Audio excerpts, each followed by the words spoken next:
Good evening, everybody.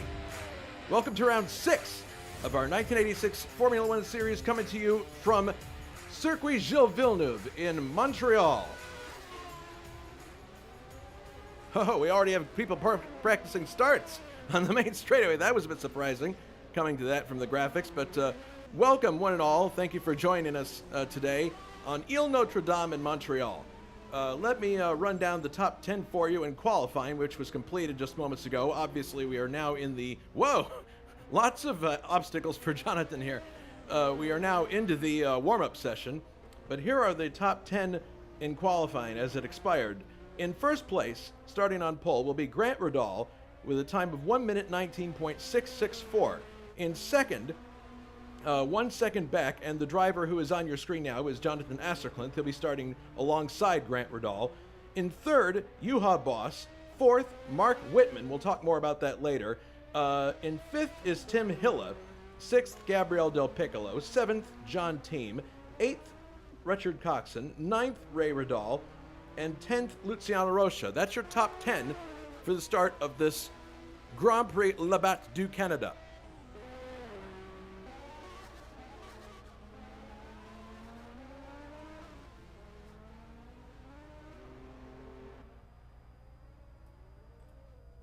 So here we are at the Circuit Gilles Villeneuve, which is named for the legendary Canadian F1 hero who everyone knows. He won his first Grand Prix here in 1978. What a storybook situation that was. This circuit is situated on Ile Notre Dame, and this is an island in the St. Lawrence Seaway, which has its own interesting history, apart from the fact that races have occurred here. The Ile Notre Dame, the island itself, is a man-made island.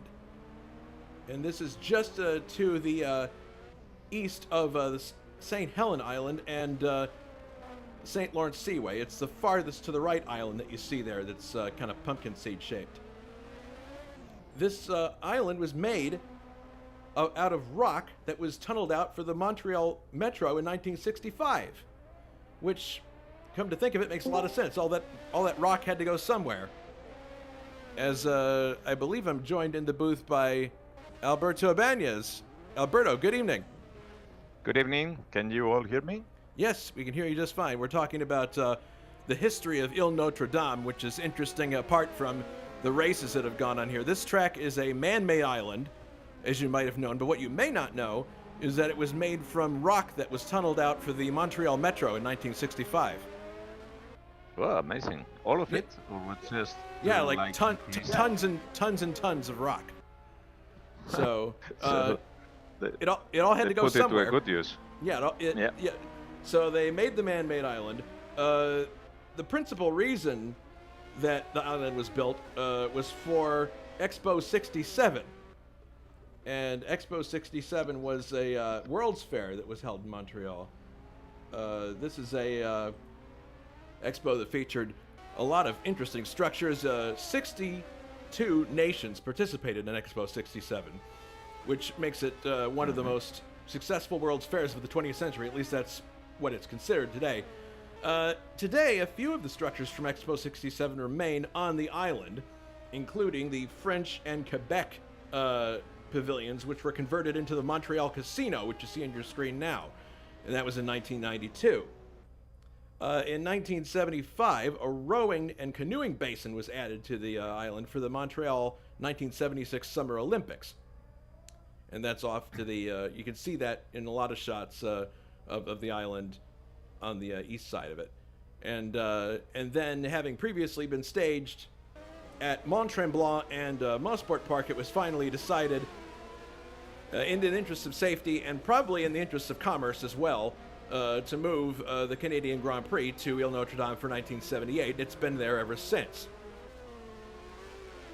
The circuit itself has a unique kind of configuration. It's a lot of fast straights connected to each other by S-bends and chicanes. And it's considered to be very hard both on brakes and fuel economy, given the repeated speed up and slow down nature of a lap. This track also is notorious for throwing up unexpected results, one of them being Nigel Mansell's last lap retirement that handed the win to Nelson Piquet. So it'll be interesting to see if the same sort of unexpected nature transpires today. I don't know that it will, but your thoughts, Alberto, on this Montreal circuit? Well, I think you actually summed it up quite well. This is pretty much stop. Uh-oh, we're losing you. Oh, sorry, I'm also hearing you cutting intermittently. I don't know if you hear me better now. No.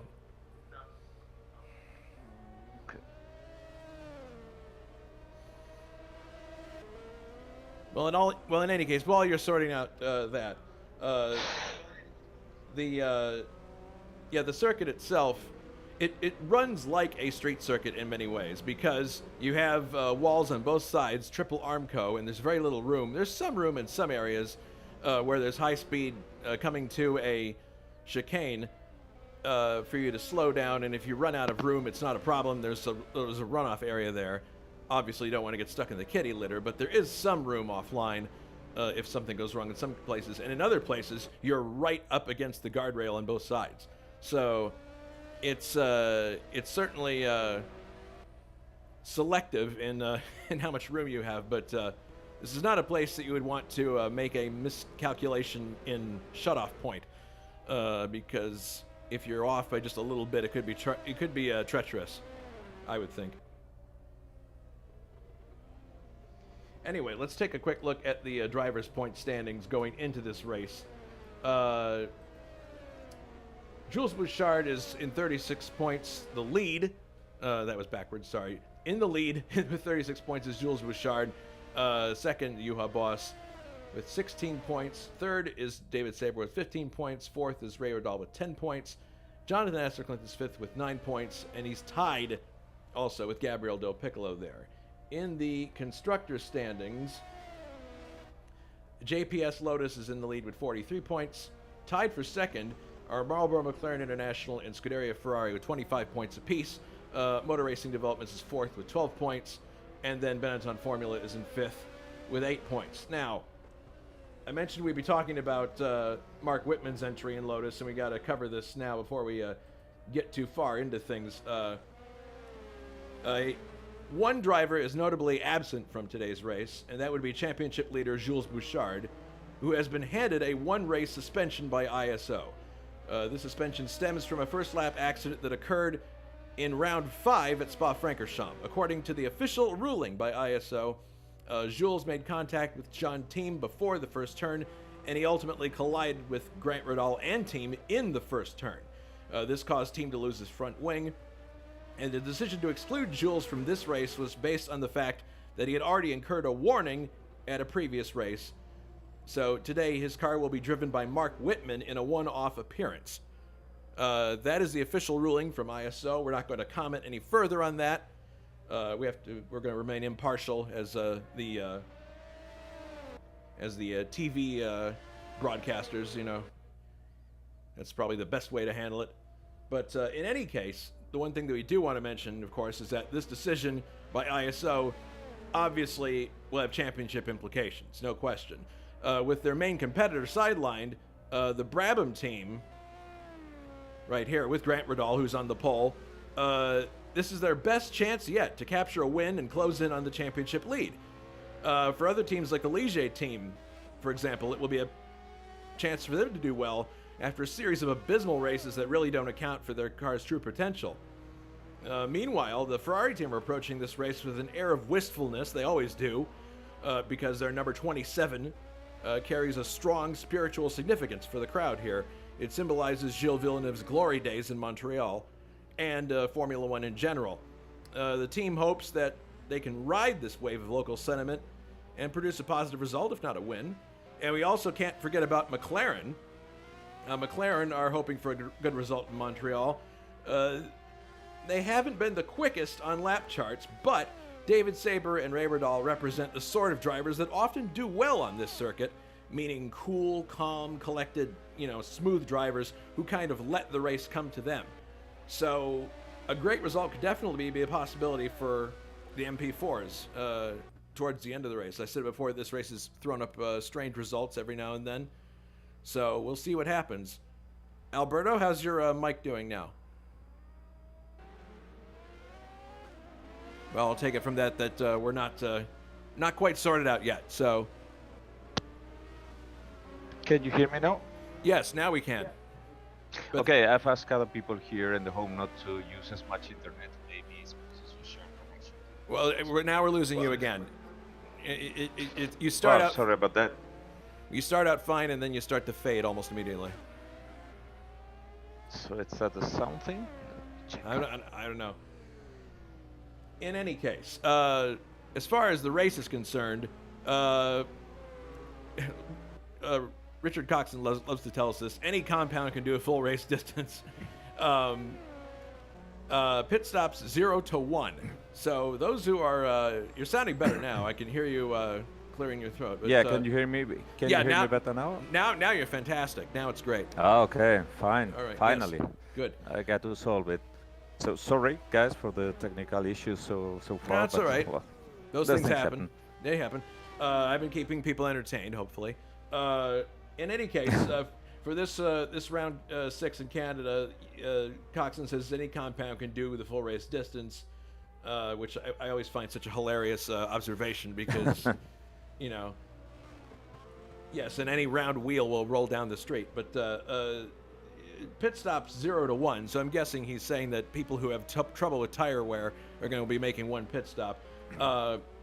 Fuel use is the real story here today. Very, very critical because of all the constant speeding up and slowing down that you're doing. And the brake wear is going to be very high as well. So you're a driver in this race, Alberto. You want to make the whole distance, but you want to be competitive. How do you reconcile the fact that you want to go racing and you want to be aggressive with the fact that you have to also watch your fuel meter and watch your tires?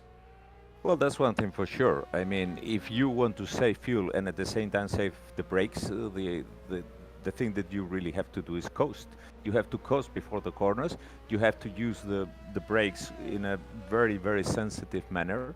So you basically will be lifting off well before you would normally be doing, and then use the brakes in a manner so as to stop the car, but then get it rolling so as to get some mid-corner speed and be on the throttle again, probably feathering it at the beginning and then hammering it down. How to be aggressive on those conditions? Well, that's quite a complicated thing. I think what's going to happen here is that people will settle on their own rhythm. They will be trying to do their own race, and if by chance they happen to see that they are able to get close to the car in front and to really have an opportunity, the good thing about this track is the open nature of it. So you increase the boost, you get by, you immediately lower the boost, and then you settle into your rhythm again. That's how I think it's going to happen. All right. Well, that sounds about as reasonable as it can be, given the kind of diametrically opposed goals that you have there of wanting to compete, but also wanting to stay within what will get you to the end of the race. Let's see. Coming up soon at ISO, not right away, but in the month of April. This is a race that, of course, I'm always very excited about. Our cars will be going for a long distance around the streets of Detroit, manhole covers and all, concrete canyon. It's the 5th Detroit Grand Prix. Running around the Renaissance Center and next to the water and past tons and tons of Stroh's beer advertisements. That is on Sunday, April 16th, and the race will start at 2000 CEST. That's round 7 of 16. That's a race that very much as here in Canada was moved to an island later. Yes, but that island is a natural island. I remember watching a NASCAR race on or I think it was it was radio coverage of the Belle Isle race, and they incorrectly said that it was a man-made island, and I'm like, they must be thinking of Ile Notre Dame. In any case, trivia question for you to ponder. In the 1978 Canadian Grand Prix, which was the first one held on Ile Notre Dame, which driver competed in a third Brabham Alfa Romeo numbered 66? Is it A, Jean-Pierre Jarier, B, Nelson Piquet, or is it C, Bobby Rahal? We'll have the answer later on in the broadcast. All right, well, we timed that really well because here comes the clock down to almost zero. Predictions for this race. Hard to tell in this regard, but given the fuel management of the McLarens, I think that we should be having here the most competitive cars. But given the form that the Lotus has displayed in the previous races, it's hard to really bet against it. I think I'm going to put my money on Grant Rudall today. I think this is his best chance he's had to break the stranglehold that Jules has on the Drivers' Championship, albeit because he's out of the race, not able to compete. But he's got to take advantage of this. He cannot let this opportunity slip by. So I'm going with Grant. Yeah, it's a good call. I think maybe it's either him or David Sabre because David is already a proven race winner. And as we have said, this is a circuit that because of the fuel use is going to suit the McLarens quite well. Yeah. So let's see what happens. But I think for Dave, this would be really the way to get into the championship contest for him. Yeah, we got the driver's points on the screen once again, and you can see Grant Rudall is not even in the list here of results. He's of top 5. So he clearly has a ways to go. Juha Boss is in second with 16, and he's 20 points back. So it's also an opportunity for him and Sabre and Sabre and Rudall of the McLaren team to make some headway in the championship. So one more look at the track before we go there. It is 69 laps around this island circuit. It's 4.410 kilometers around. This is the Risa version of the circuit, which is so well modeled and so photogenic. It is not accurate in the sense that the start-finish line is in a different spot than it was in 1986. That's the only real, and maybe the chicane that leads onto the main straight is a bit too fast. But other than that, it's a good representation of this circuit. That's why we're using it. All right, cars are on the grid, and there is Juha Boss in the number 27 Ferrari. There will be a lot of hearts riding with him today simply because he is in this car, symbolizing Canada's Formula One hero of the 70s and 80s, who unfortunately lost his life at Zolder in 1982 during a very bitter feud with Didier Pironi. I actually watched the documentary Pironi Villeneuve, it's called Villeneuve Pironi. I watched it last week. Very, very good documentary. I recommend if you get a chance to watch it. It was done for Sky Sports, I think, or Sky TV. And it was really, really well put together. Okay, so on the pole now. Grant Rudall, Motor Racing Developments, with a time of 1 minute 19.664. A full second back, car number 28, Jonathan Asser-Klinth for Scuderia Ferrari. In third, drive in the car number 27, Juha Boss, Scuderia Ferrari. In fourth, driving in the place of Jules Bouchard, who is serving a one-race suspension, is Mark Whitman. That's a very good performance for him for not having a lot of time with this car. Fifth, Tim Hille for Benetton Formula. Sixth is Gabriel Del Piccolo in the second Brabham for Motor Racing Development. Seventh is John Team, Equipe Ligier. Eighth is Richard Coxon, Benetton Formula. Ninth, Ray Rudall, Marlboro McLaren International. 10th, Luciano Rocha, John Player Special Team Lotus. 11th is Anders Nilsson, Team Haas USA. 12th, Oscar Team. That's probably his best qualifying performance this year, and he actually made it out onto the track this time. He's not starting from the pit lane, so good news there. 13th is David Sabre, Marlboro McLaren International. 14th, Ruben Fernandez, West Zach Speed Racing. 15th, Jan Kowalski, Team Haas USA. 16th, Francisco Amaral, Canon Williams Honda Team. I believe that's the only Williams present. 17th is Jakob Fredriksson, Data General Team Tyrrell. 18th, David Sabre. I'm sorry, not David Sabre, Dave Miller, Minardi Team. 19th, also the Minardi Team, is Alan Santo. 20th, Hedison Oliveira, Ocello Squadra Corse. 21st, Peter Hlavich, Barclay Arrows BMW. 22nd, Matt Simegnani, Data General Team Tyrrell. 23rd, Bruno Chacon, Barclay Arrows BMW. 24th, and starting from the pit lane, is Mateus da Silva, who took the Ocella only with like a couple days to go. so at least he'll get the start. 25th is Brian Janik, and I believe that's the last car qualified for this race. Yes. K.O. McKeels could not make it to this race, so we only have one Williams. But in any event, here comes Grant onto the start-finish straight. He is scrubbing in those tires, doing his best to get the heat into them. Mental fatigue, I would think, would also be one of the storylines of this race, Alberto, because after a while, you start to get brain fade, and this is like one of the worst tracks you'd want to have brain fade at, because you have to hit your marks precisely every single time to get these chicanes right. Yeah, if they moved it here because of safety, then that was really a poor excuse, because this track is absolutely enclosed by walls, and any slightest error can be paid dearly. I believe it had something to do with events that went on at. I could be wrong. I could be an error, but it might have had something to do with events that went on at Mosport. But in any case, okay, there is the flicker. Stand by for the start of the Canadian Grand Prix. And the race is underway. Grant Riddall gets away well.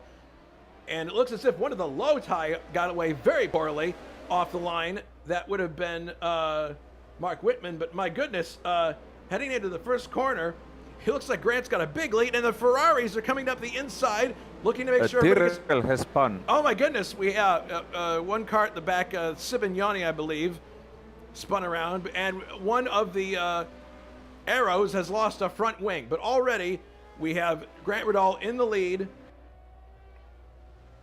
he's coming down to the first of many S-bends. Juha Boss, number 27, is in second, so the Montreal faithful will be going berserk and wanting him to catch Grant Riddall. And a fantastic start by Richard Coxon, who gained a lot of positions on the outside. He was able to read very well the movements of the cars in front. Yeah. All right, so Grant Riddall in the lead. Juha Boss in second. Mark Whitman up to third place. Excellent for him. Asserklinth is in fourth. Coxon is in fifth. Del Piccolo sixth. Hill is seventh. Ray Riddall eighth. John Team ninth. And his brother is in 10th place. As they are now coming through the old pit section. This is where they normally would be starting. And the crowd will definitely be cheering Juha Boss and willing him on. Cars are tightly packed together here, and you're right. This is the last place you would want to have any kind of a brain fade of some kind. And here comes Oliveira. And one of the, let's see which one it is. There's one of the... It's Chacon. That's the Arrows that is missing the front wing. Yeah, I was about to tell that. And Sibignani. So we're into lap 2 now. Grant still with the lead. He's got about a 1.5 second lead. David Sabre is speeding. And he has hit the barrier at the entry and lost the wheel. Amaral's also off the track. Not sure what's going on there. But, my goodness, where is... and Oliveira's in the pits. And here comes David Sabre also. Yeah, but he's in the barrier. You're right. That's strange. What's going on here? No, he's at the very... Oh, he's actually in his pit stall. He's lost both wings. Chacon and Sibignani also in the pits, along with... I believe that is Hedison. Yes, Hedison Oliveira.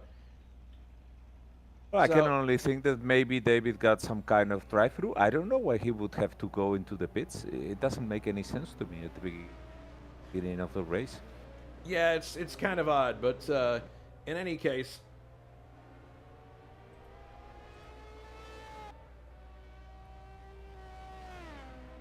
So whatever the case, the race is continuing, and at the front, Grant is already opening a gap here. I think his strategy probably is to go quick at the beginning, and then once he has a big gap, manage it. Probably. Here he is in the helicopter shot, going through one of the S-bends, and you can see... Okay, Del Piccolo now overtaking a third clean. Looks like yes, there he what goes. I predicted more or less. Yep. I mean, he used the boost, clearly. So, yeah, he wants to get into the position that he thinks is fitting for the rhythm that he has. Following Mark Whitman now is Gabriel Del Piccolo in 4th place. Oh, he's got much more speed off that corner than Mark does.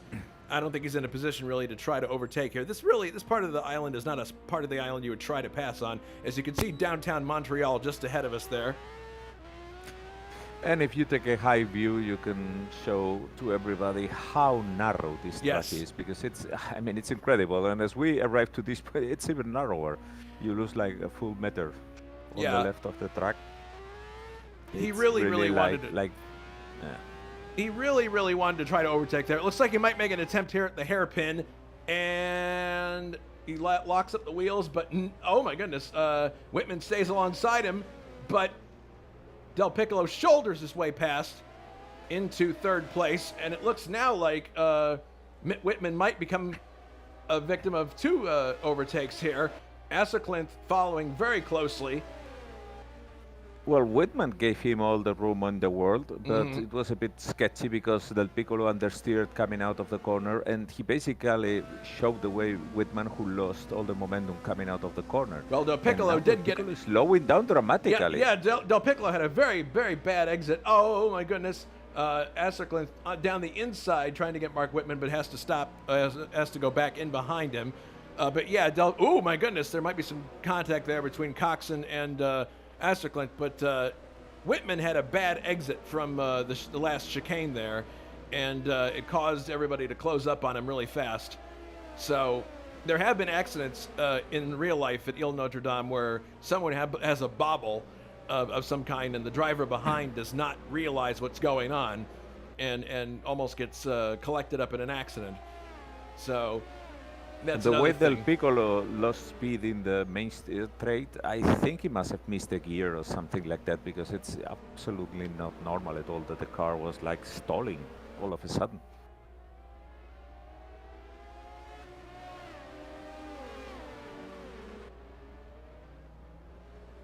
All right.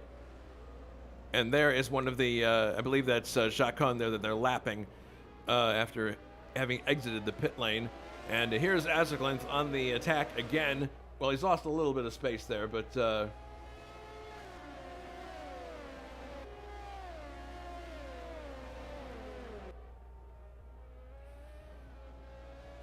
So, but the front Grant is already setting into its own pace, but Juha Boss oh goodness, is stubbornly hanging up. Jonathan Asserclinth just hit the wall coming out of the final chicane very hard. I wouldn't be surprised if he has damaged. Both wings are intact, but that car is definitely going to be bent. Isn't that the infamous Wall of Champions? Yes, it is. That's the Wall of Champions. So Whitman is still about where he was when he started in fourth, but he is now under attack from Richard Coxon in the Benetton. I was saying before, marvelous qualifying performance by Mark, having not driven this car very much. I mean, he had the full 2 weeks, but still takes some time to get used to a car, and he seems to be holding his own here pretty well with Coxon breathing down his neck, although Coxon had a good exit there. He's got that BMW power. Is he going to head down the inside? Yes, he is. And he takes... No, he does not.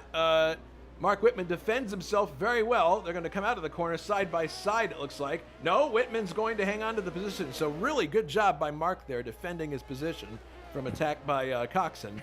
And now Coxon's under attack from Ray Radal. That's one of the things that can happen here. If you try an overtaking attempt and you fail in doing so, you lose time. And Ray Radal goes up to Whoops. Whitman also breezing the wall there. Lost momentum, and Coxon is in front now. Yeah, Coxon's in front now. So, yeah, I mean, if you're just off by the slightest bit in these turns, it can spell the difference between staying where you are and being overtaken. So Mark Whitman down to 5th place, Coxon up to 6th place, and at the end of this train as Asserclinth, it remains to be seen if he's got any lasting damage from that brush with the wall. It was really more of a brush. It was more than a brush. It was a solid hit, frankly. But now we've got... now we can take a look here at how Grant's doing. Grant's gap is not getting that much bigger. In fact, it's getting smaller. His gap to Juha Boss is 1 second .245. So Juha's keeping him in sight, which of course is going to keep him going and spur him on. Third is Gabriel, and Gabriel's now pulling out a decent gap from where he is to the other cars. Coxon, Whitman, Radal, Asserklinth, and then Tim Hille, John Team, Oscar Team, and Anders Nilsson. This part of the track here with this really fast S after the hairpin is very treacherous. You have to nail that exactly if you want to do it flat out. Here comes Del Piccolo. We'll see if these guys exit this corner any better. They're all together right now. Oh, a little bit of agricultural driving from Tim Hille there, but everybody makes it through unscathed this time, no trouble. Ray Radal looking to get past Richard Coxon here.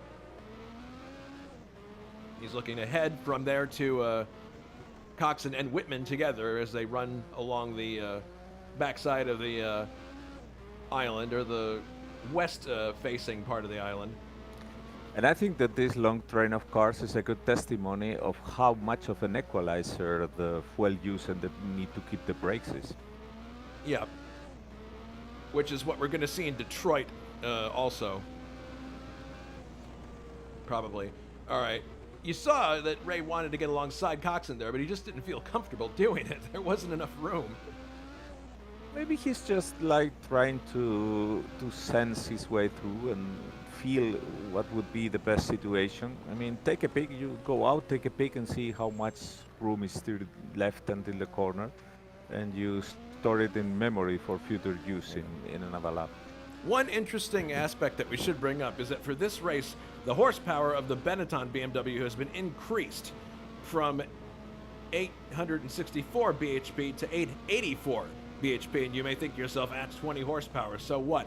Well, that can make a lot of difference on a track like this when you're trying to get to a corner before somebody else. That little extra amount of power can be the big difference.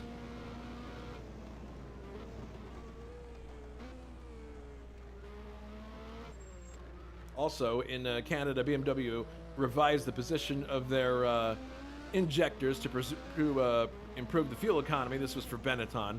So that's another advancement that Benetton is enjoying, besides the increase in horsepower. Or maybe that is that's improving fuel economy, but they also have an increase of horsepower too. So, but this time in the season for BMW, it was becoming clear. Jonathan! Out-track excursion there for him, I think, because there was a bit of lag, but I saw him kicking the dust up. Let's see here.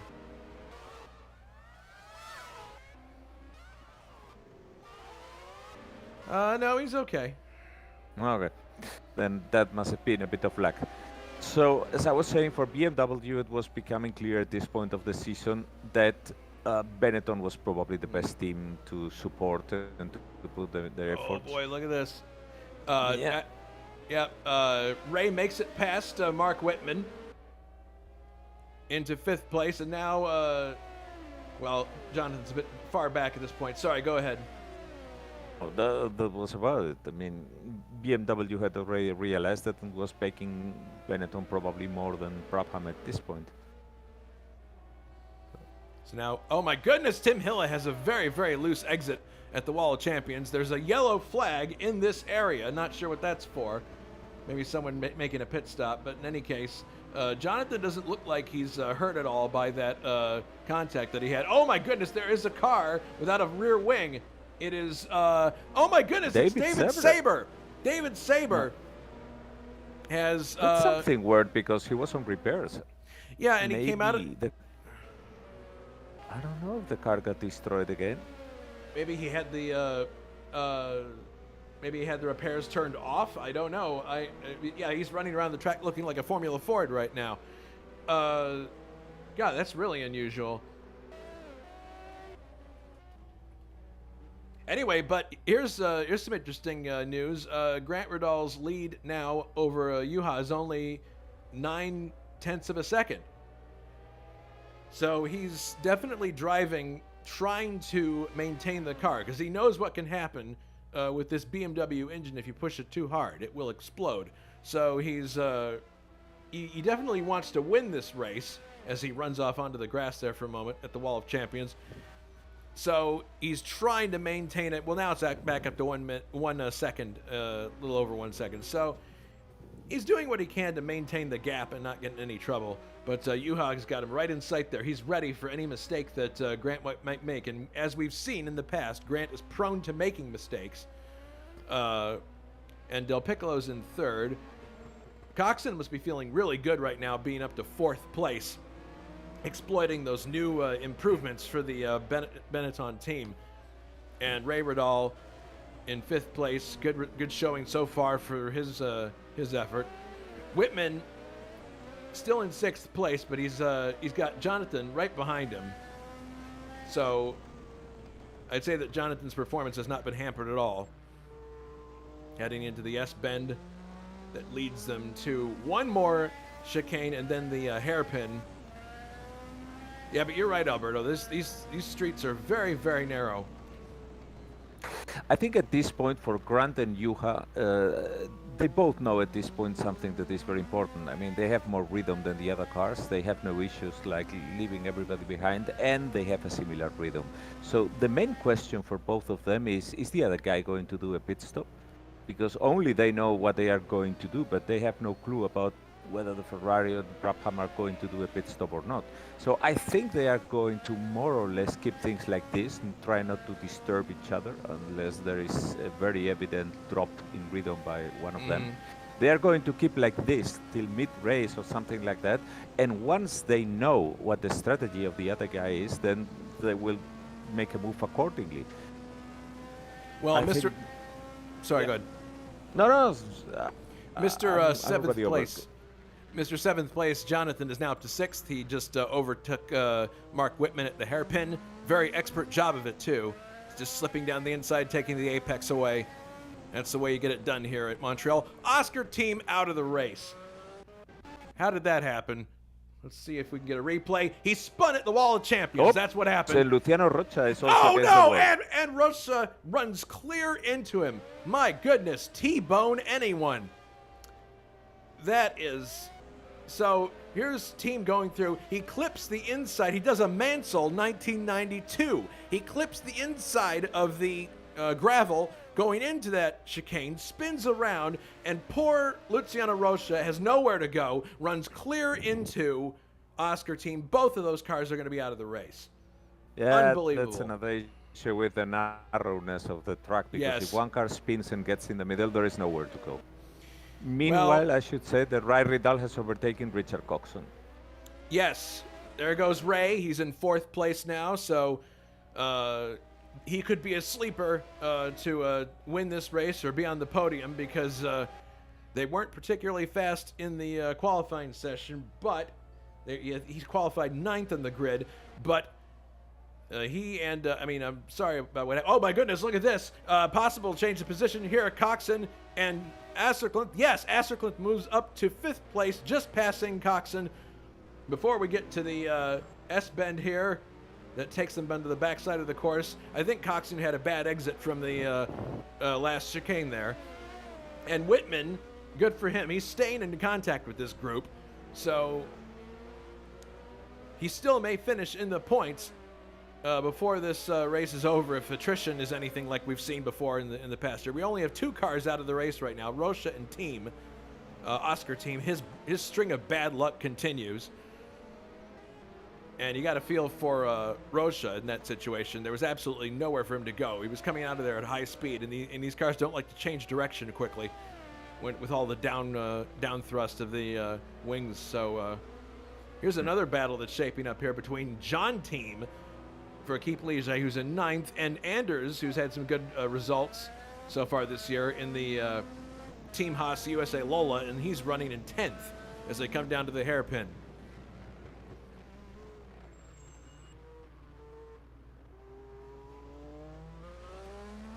Trying to get the best purchase out of the corner that he can.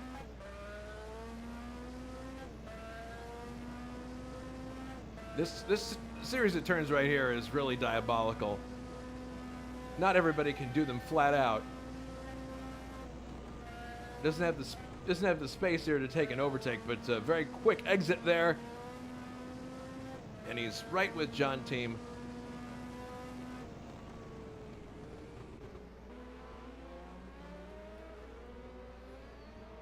So things have calmed down to some extent for the third, fourth, fifth, and sixth cars. Del Piccolo is solidly in third at this point. Fourth, Ray Verdal's got a good amount of distance between himself and Johnny Aces. And then you have Coxon in sixth place. Mark Whitman in seventh. Like I said, it was a matter of settling into your own rhythm.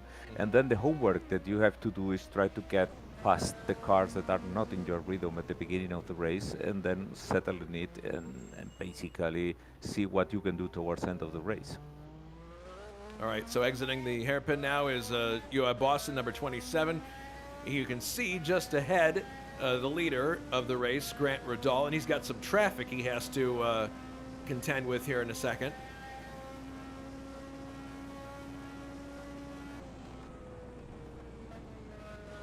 Yeah, this track is shown. It's interesting that I don't see a lot of speed differential, for example, between the Arrows and the Brabham when they are going through the chicane. But it's in the straight where you can actually see that the Brabham is speeding up.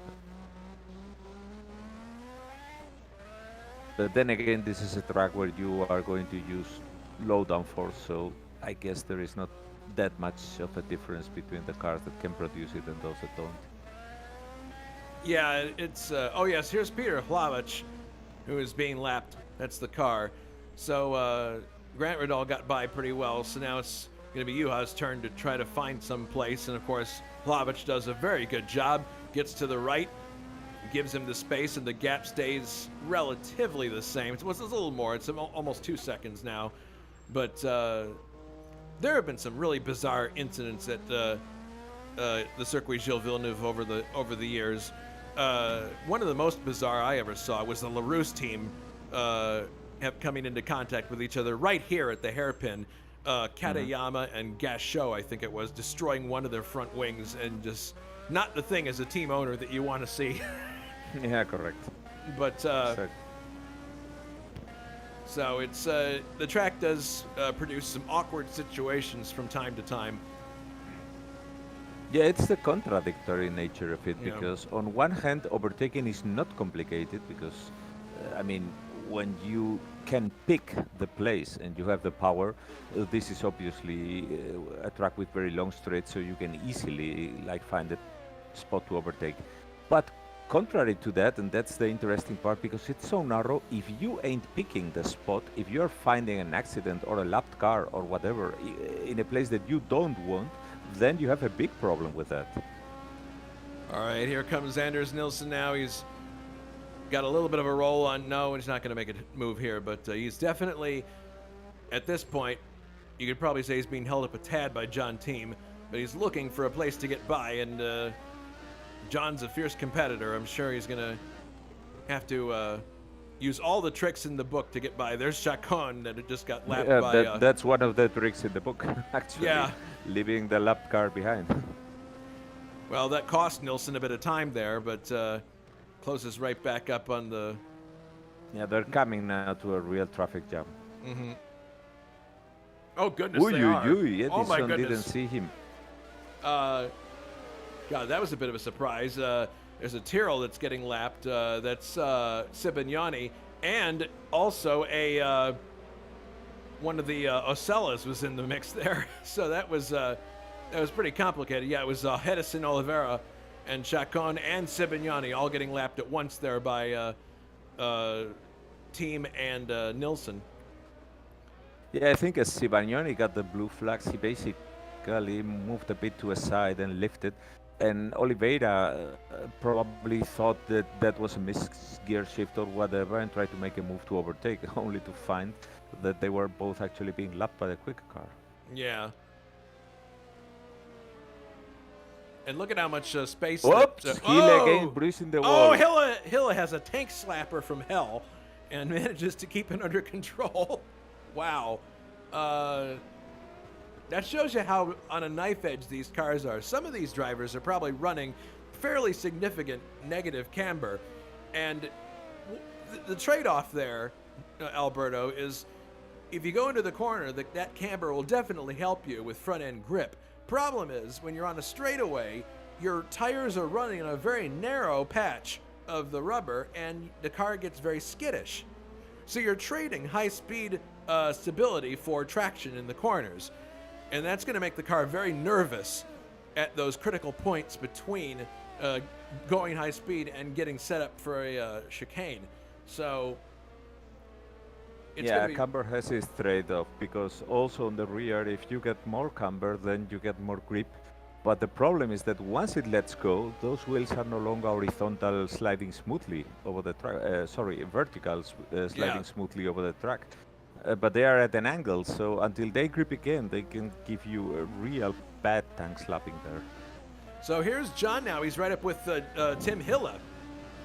So not only is he shaking off Anders for the moment, he's looking to make a bid for 8th place here.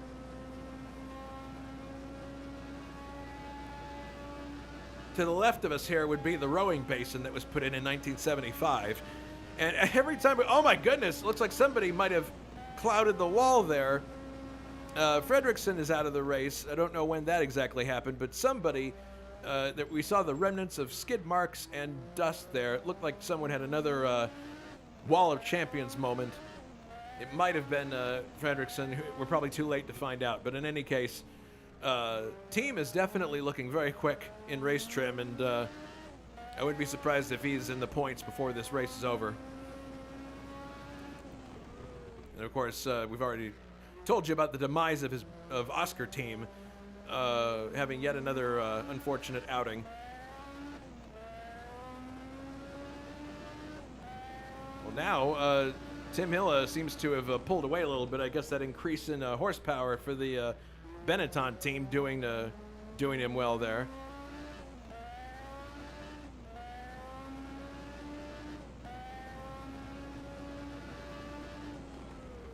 The Ligier team did have new, smaller water radiators to save weight for Canada, so there's that.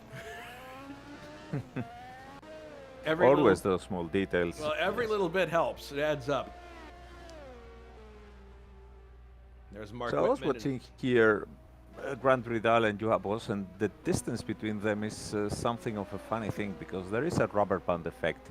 There is a part of the circuit where Juha gets actually much closer to Grant, and then Grant takes off. So it seems that to me that Juha has a more balanced setup in terms of wings, whereas Grant is going for something more extreme. I mean, he really goes low on wings and wants very high top speed and good acceleration out of the corners. That's the part where he's leaving Juha behind. Mm-hmm. I don't know how comfortable that will be for Juha if at some point he is in a situation to make a move. Because I think that's one of the typical traits of Grant Ridal when he's setting up a car. He is not shy of going to extremes, you know. And that means that if at some point he is in a fight with someone, he's so difficult to overtake because of that very high top speed. It's going to be really complicated here. We will see.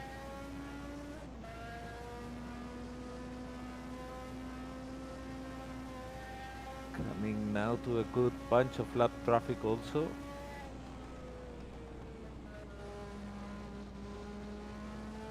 Going to find them in a twisty part of the circuit, which is not ideal.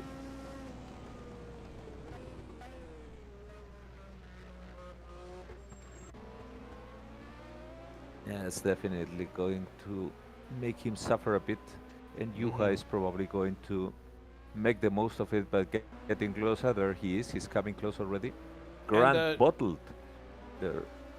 Oh goodness, this is going to cause him to close up a lot, and there's a lot of cars here. Oh, he does not get by Janik. This is making, I'm sure, Grant a bit nervous. Oh my goodness. Janik not giving him any help at all, but he finally manages to get alongside him. Next target, Dave Miller. Oh! Look What? at Janik, what happened?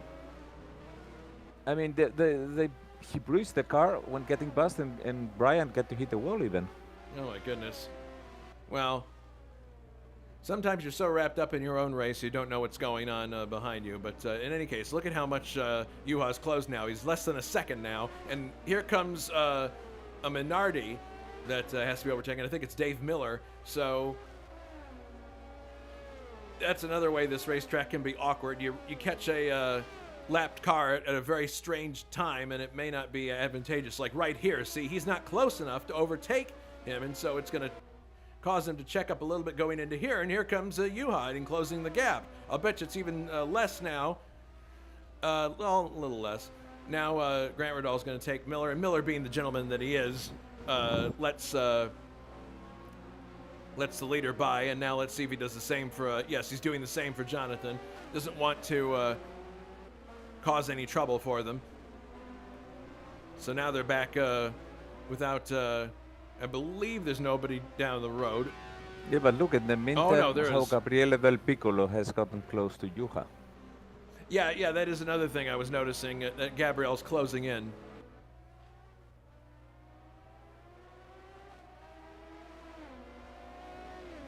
It's Right Riddell's turn now to be stuck a bit behind Brian Janik. There he goes. And here comes Grant now. It must be frustrating because I think that Brian was fighting for the position with Dave Miller. They were very close together, and now Dave is really a long ways away from him. So, so someone locking there into the chicane. Oh, that was Del Piccolo. Yeah, Del Piccolo trying to get around passed. Miller. Yeah, not yet passed. Oh, goodness. Now he has to pass him on the most difficult part of the circuit. And he's just going to get bottled up behind him. So he's going to lose a lot of time now to Juha. Finally gets by him before the chicane, but that, I guarantee you, lost him some time to Juha. You just have to see where Juha is now. Yeah. Yeah, he's now 3.8 seconds behind, so that cost him dearly, the fact that he was bottled up there behind Dave. Nothing against Dave, it's just the nature of the track and when he happened to catch him. It was just the wrong... You don't want to attempt an overtake in that sweeping S section. You're flat through there a lot of the time, and if you make a mistake, you're out of the race. There's nowhere to go. If you touch or graze those curbs, forget it. There is a tire lying in the middle of the circuit there, so somebody... it's Sibignani is out of the race, 20th, so it must be left over from Matthew Sibignani. But 13 I had car... noticed myself, but was not sure if there was some kind of ODT in the game. Yeah. That's the funny part about the game, is that sometimes parts from the cars get left out on the circuit after an accident occurs. Whoa! What happened to Amaral? What happened to Amaral? The car is flying. Oh, goodness. Oh, my goodness. Well, he's out of the race, but let's see what happened here. Oh, it's this section that I was just talking about, that's incredibly fast. He comes through here. Oh, he totally misjudges where he has to turn in and runs over the grass. Goes to the other side of the circuit and clouts the wall. Let's do an onboard look, because it'll give us a better indication of what happened here. Because you can't see That's some stunt. Yeah, watch. He goes over the curb, it sends him into the barrier on the right-hand side, and the car is just destroyed.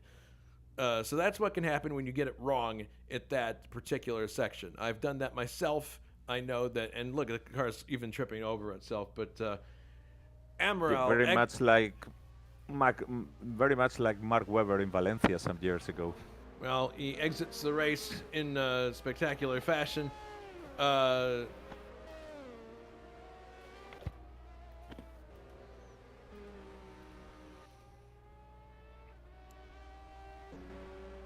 And the gap now is back to 0.9 of a second between Boss and Riddall. So it may very well come down to who has the better pit stop between these two, assuming that they even go to the pits. And Del Piccolo is now getting closer, because with the empty track, he clearly has a better rhythm. Riding on board with Juha now, as this is the closest he's been to Grant so far, if you don't count the start of the race. What you don't hear are the Tifosi and Gilles Villeneuve aficionados cheering him on.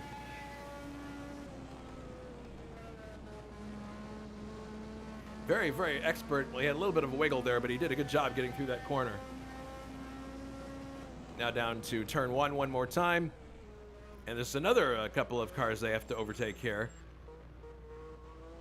I gotta say, Grant is getting through these tight chicanes and S-bends pretty well, considering that his car is not the most nimble of the group. Oh, and I can tell you that in this race, he's respecting absolutely the limits of the Tahoe. I don't see him going past 11,000 at any moment. And what I'm looking here is, I want to see if he's actually using 7 gears this time or not. Check that. He's now up to 6th. Here's 7th. Nope. No? He didn't shift into 7th as far as I can tell. Now going past Oliveira. Yeah, it makes room for 6th. both of them. Good job. That's an example of arriving at a lapped car at a very advantageous point. And now accelerating out of the hairpin once again.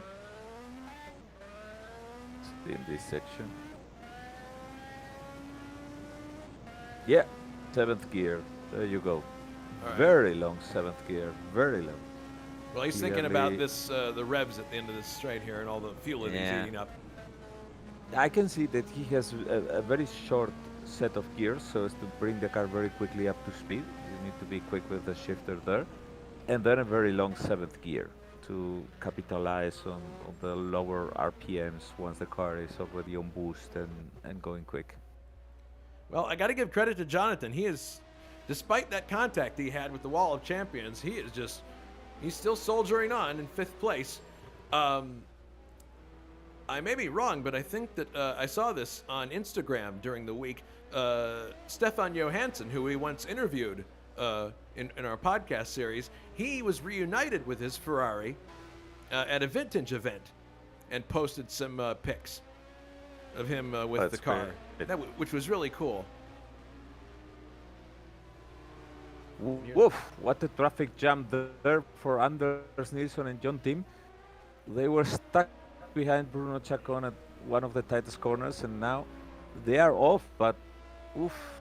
Well, Anders is now closed right up to John. Yeah. I mean, Anders was very patient because it was so tempting to actually try to make a move at that point. He did the right thing. Oh, John Team gets on the grass here, and that'll slow him down a little bit. Nilsson might have an opportunity. No, he doesn't, actually. But I've driven this race before in 1991 F1 cars, and I'm telling you, by the end of the race, your brain is just mush.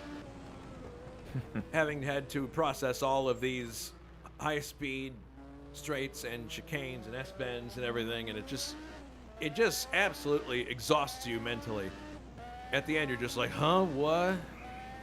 It's incredible. So it looks like John is going to hold his own for the moment here. Coxon in 7th place, beginning to reassert himself a little bit, closing on Mark Whitman, who's in 6th. Ooh, he just grazes the grass there, but he's doing all right. And Boss, the gap now is back up to 1.8 seconds. So Grant seems to be able to just control the pace at the front however he wants. My bet is it's going to come down to who has the better pit stop, the better in and out lap. Well, yeah, or even a pit stop, considering what we heard from Richard. I mean, it's hard to tell because if they really feel okay with the wheels, I don't know, maybe they take a gamble.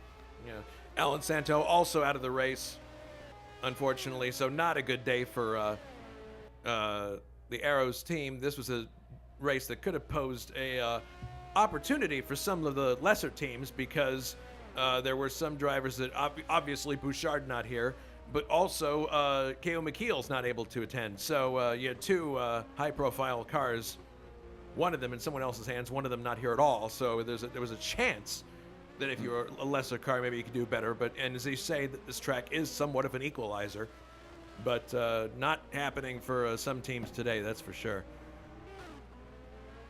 Yep.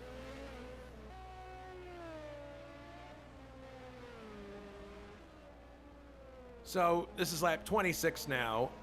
69 laps total, so the halfway point is lap number About 30 34, 35. 34, 35. So that's, if anybody's going to make a pit stop, you would think it would be around then to get new tires. And of course, you can ask for more out of the next set because there will be less fuel in the car. Some Yeah, people- what we have seen in the previous races, however, is that they arrive more or less to the planned pit stop point, and we see always the lights flashing there with the crews calling them in, but they seem to feel comfortable in the car, and as long as they don't see a drop in pace, people tend to stay out. And then once they notice that the tires are really keeping up the ghost, and they go in. That's one of the advantages of actually only having to pit for tires.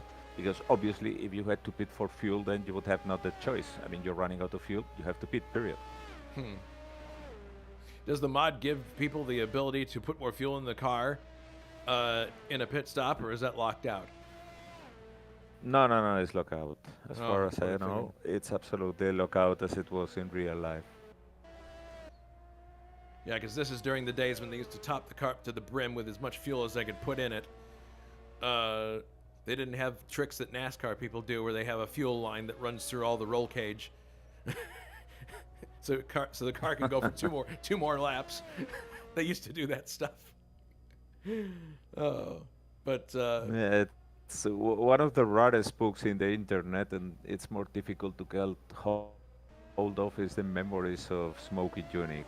oh But god, from whatever comments I've read about it, I think it's absolutely hilarious.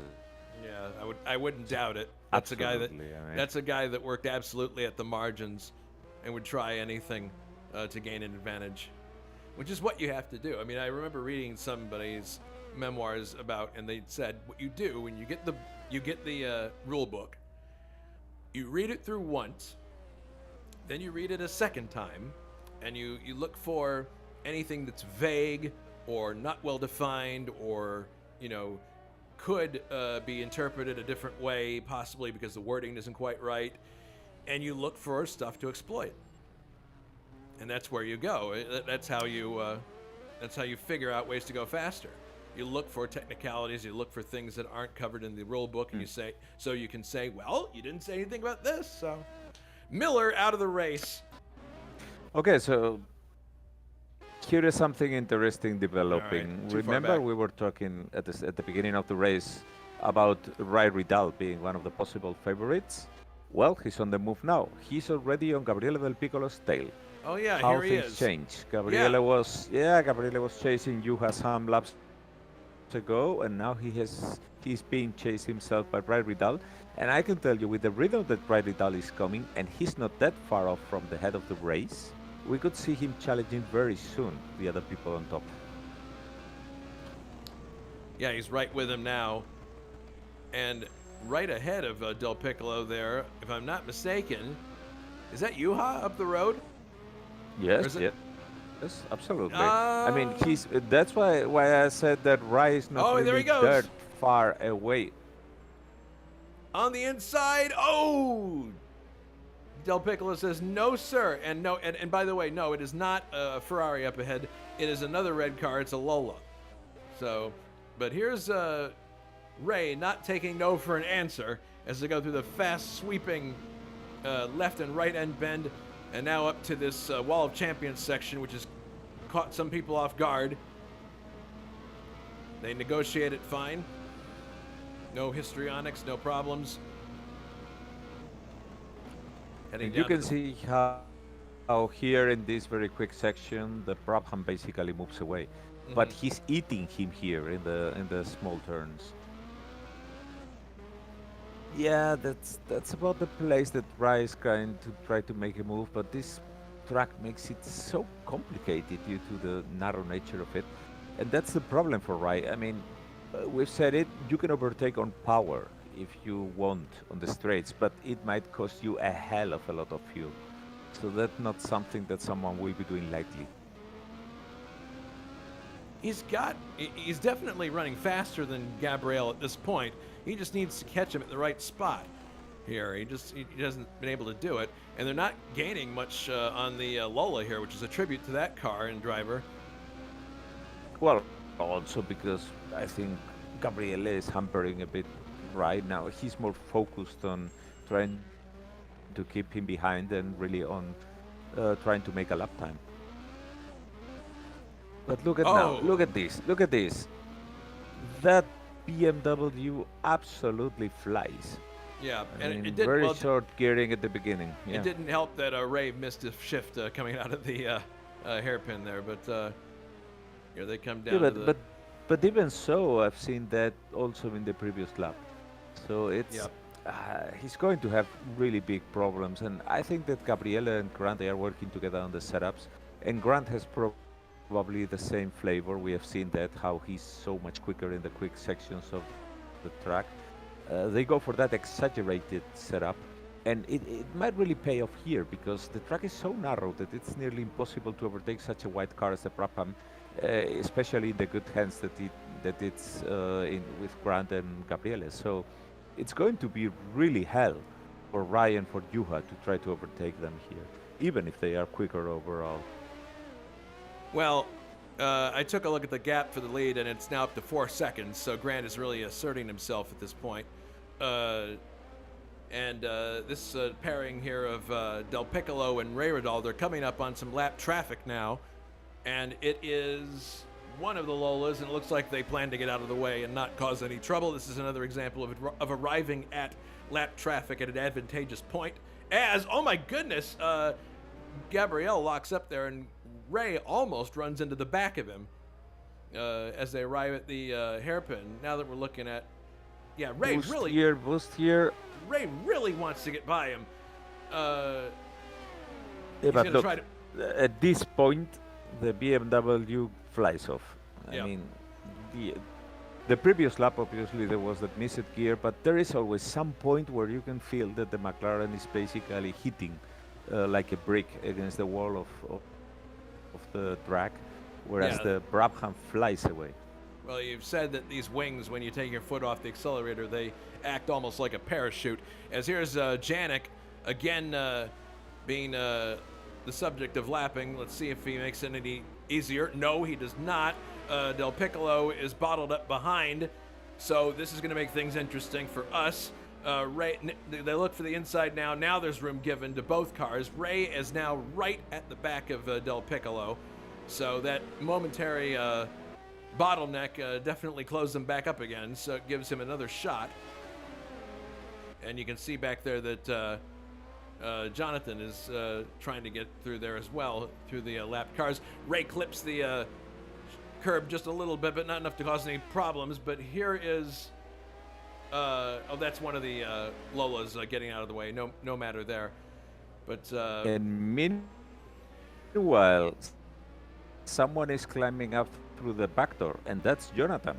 He has basically just reached both of them, Ray Ridal and Gabriele Del Piccolo. Yeah. And that's because Ray has been bottled behind Gabriele. Oh, there he goes. Ooh. What a complicated place to make a move. No, not a good place either. That's really risky. We saw what it can do to one car with Amaral if things go wrong. You don't have a lot of room there. You're basically threading the needle through that section. That's one of the reasons I took that section out later on. It was considered too dangerous. But look at how close he is now as they close up for this first turn, second turn. Now heading to the back side of the island. Okay, so I can tell you now that Grant Ridal's car is signaling pits. I don't know if he's going to take it or not, but for sure that's at least indicating that he has scheduled a pit stop. Yeah. Because I don't think otherwise his crew would bother calling him in. We will see. Well, it's the right time, roughly. So we'll see if he comes in. He's not going to come into this pit right here. This is the old set of pits.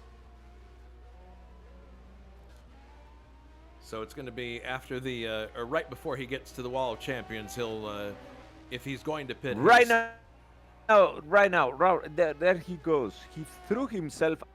Absolutely. Oh, that might not work. It did. He made it stick. Let's have a look My at it. goodness, he threw himself there like it was all or nothing.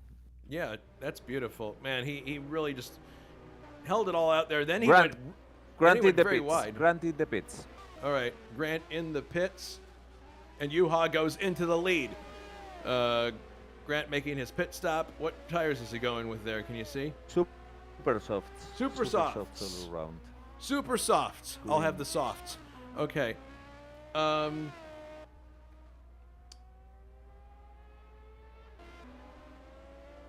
that brings where is he going to fall into the that brings him out in 5th place at the moment. And look at Jonathan Asserclinth right on the back bumper. There's no bumper actually, but look at this. He's going to try to pass on the outside.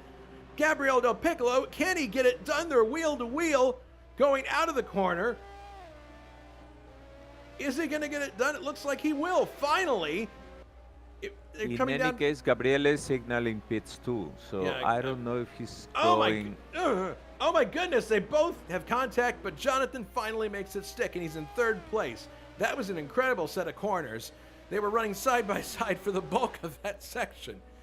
But Jonathan finally gets by and into 3rd place. So the order now with the pit stop of Grant is Juha Boss in the lead in the number 27 Ferrari, which will be very nice for this partisan crowd. Ray Radal is in 2nd, quietly climbing up the standings. Jonathan Asserclinth is 3rd. Del Piccolo 4th. Grant Radal 5th. Mark Whitman is in 6th. Hill is 7th. And there goes Del Piccolo into Del the Piccolo pits. into the pits now. So that's to be expected because his pit stop, or his teammate made his pit stop. And There also, was a Ferrari there. yes, Juha has just finished his pit stop. He just pitted. So now Ray Radal is in the lead in the number 2 McLaren. Super So- softs also for Del Piccolo. No, I'm not surprised at all by the super softs, given where we are in the race and how much less fuel there's going to be in the car. You can expect more out of the tires at this point. So Ray is leading, but he's probably due for the pits at some point here. In fact, his pit signal is on, so we should expect him in the pits in a moment, and that would hand the lead to Jonathan, assuming that he stays out. And Grant Ridal is now badly bottled behind 2 lapped cars, Brian Janik and Peter Lavak, and that has cost him dearly. And this is going to play a role because Juha has already made a pit stop. Yeah, that's what we're talking about right there. The outlap, it's going to be a big problem. Grant is now clear of those cars, but the damage has already been done. He's lost some time, so we'll have to see what happens once this all shakes out. Well, wait a minute. It has already kind of shaken out because Juha is. We got Grant Ridal in 3rd place. Juha And is Ray in into the 4th. pits. Yep, Ray into the pits. And also Jonathan into the pits. So the 1st, and 2nd place cars are coming in. Okay, mediums in the front That for means Ray, that and if we look, super softs in the rear. there goes Grant into the lead. Juha is back to 2nd again. Asserclinth is 3rd now, and Ray Radal 4th. But they're going to drop down the list as soon as.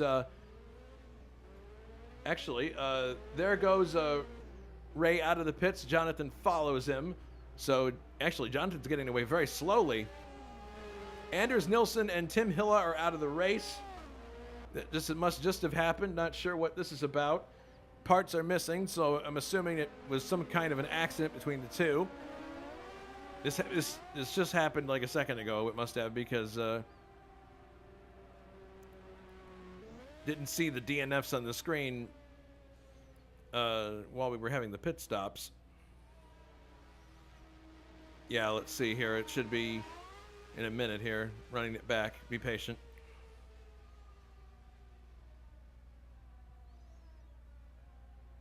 Or maybe not. This is taking a while to get to. All right, well, there must have been some kind of collision between these two because they are now out of the race, most definitely. So we're back to Grant being in the lead, and the gap is 3.7 seconds back to Juha. So same order, but now Ray Radal is up into 3rd place. Gabriel's down to 4th. 5th is Jonathan, so it's a relatively similar order. Mark Whitman trying to close in on Jonathan. 7th is Richard Coxon. 8th is John Team. 9th and in the pits is Jan Kowalski, so he's going to fall down the order a little bit. 10th is Ruben Fernandez. 11th, Peter Hlavich. Out of the race in 12th and 13th are Nilsson and Tim Hilla. And then you have Brian Janik in 14th, 1 lap down. Hedison Oliveira in 15th, and Bruno Chacon, the last running car, in 16th place.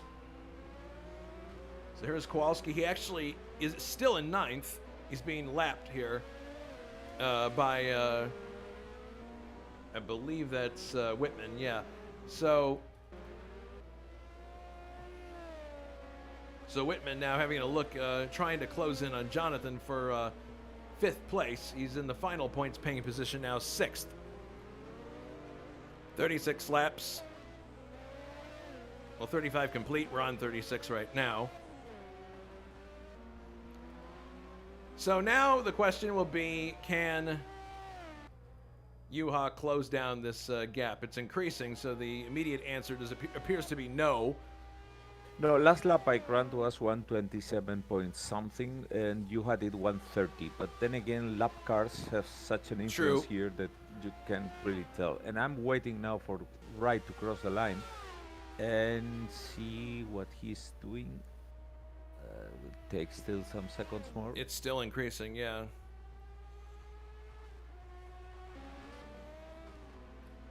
Edison Oliveira running very slowly there, trying to make room for the leader.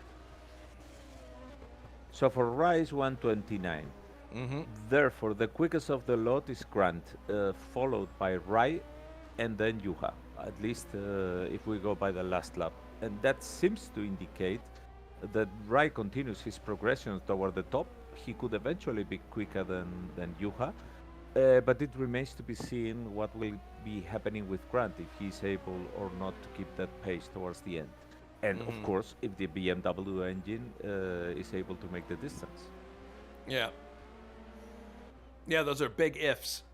We really don't know. And here's Hlavich making room for Ray Radal, who's in 3rd. And you can see just in the background there, the 4th place Brabham of Gabriel Del Piccolo. And Whitman in 5th place. But Jonathan Asselklint not too far back in 6th place. 7th is Coxon. So there could be, and John Team now is actually, let's see what the distance is here. He's got an incredible distance now between himself and Jan Kowalski, 57 seconds. So the most Grant is settling in very low 29s. That's about it. Let me see Juha what's doing. Yeah, he's in 29s, although slightly higher. Oh my goodness, that sounded like a missed gear for Grant. I hope I was wrong. All right, so probably a good time now to go to the trivia question. So the trivia the trivia question is, in the 1978 Canadian Grand Prix, the first time it was held on Ile Notre Dame, which driver competed in a 3rd Brabham Alfa Romeo numbered 66? Was it A, Jean-Pierre Jarier, B, Nelson Piquet, or was it C, Bobby Rahal?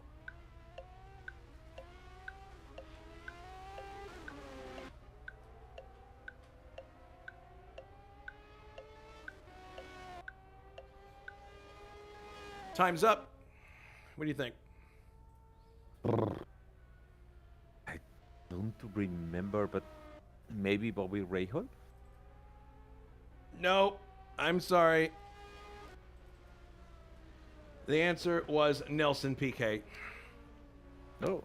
Remember, he was being courted by Brabham at the time and started in 79 with them in the place of, I believe, it was Watson who moved on. Yeah. Piquet and Lauda were teammates. Wasn't that Niki Lauda? Okay, there were 2 minutes. Yeah. No, the what happened was all my noises coming in after the fact now. No, he drove a few races for them, and also he drove some races for McLaren in '78. But it was a way of testing him out, and in '79 he was paired with Niki Lauda in Brabham. I believe Watson went to McLaren at that point. Yeah, I knew Piquet eventually ended in Brabham, but I thought he had been directly hired by Brabham. I didn't remember he did that some kind of test drive or whatever you want to call it. Well, there were some other people in similar situations. The reason I put Jarier in there is because Jarier was driving the car that would have been driven by the late Ronnie Peterson, Yep. but it was numbered 55. And Bobby Rahal actually had Formula One starts, didn't he? That was one of his starts, too. He started for Yeah. Wolf. Ah, okay, for Wolf. Yeah, right. Yeah.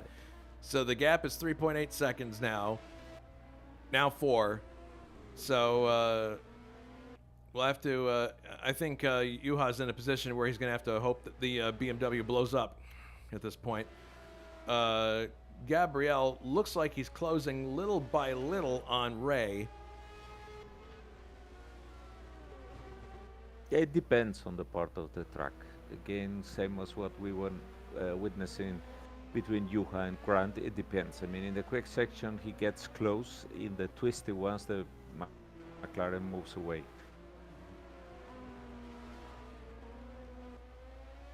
But yeah, the issue here is that if he can really make it and get close enough to Rai, that's a big problem for Rai, because he will be basically being a sitting duck in the straights for this Brabham BMW. And once Del Piccolo is in front, he can again lower the boost and play the game with Rai. So Well, I just hope for Rai that this doesn't happen, because it's really frustrating. Yeah.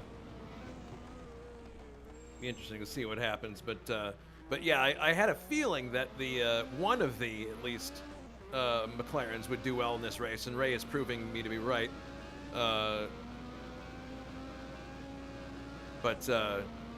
Yeah, Del Piccolo and Grant. I mean, this really is, especially for Grant, this is a golden opportunity. This race, their main competitor has been removed from the playing field, and they have to strike while the iron is hot, so to speak.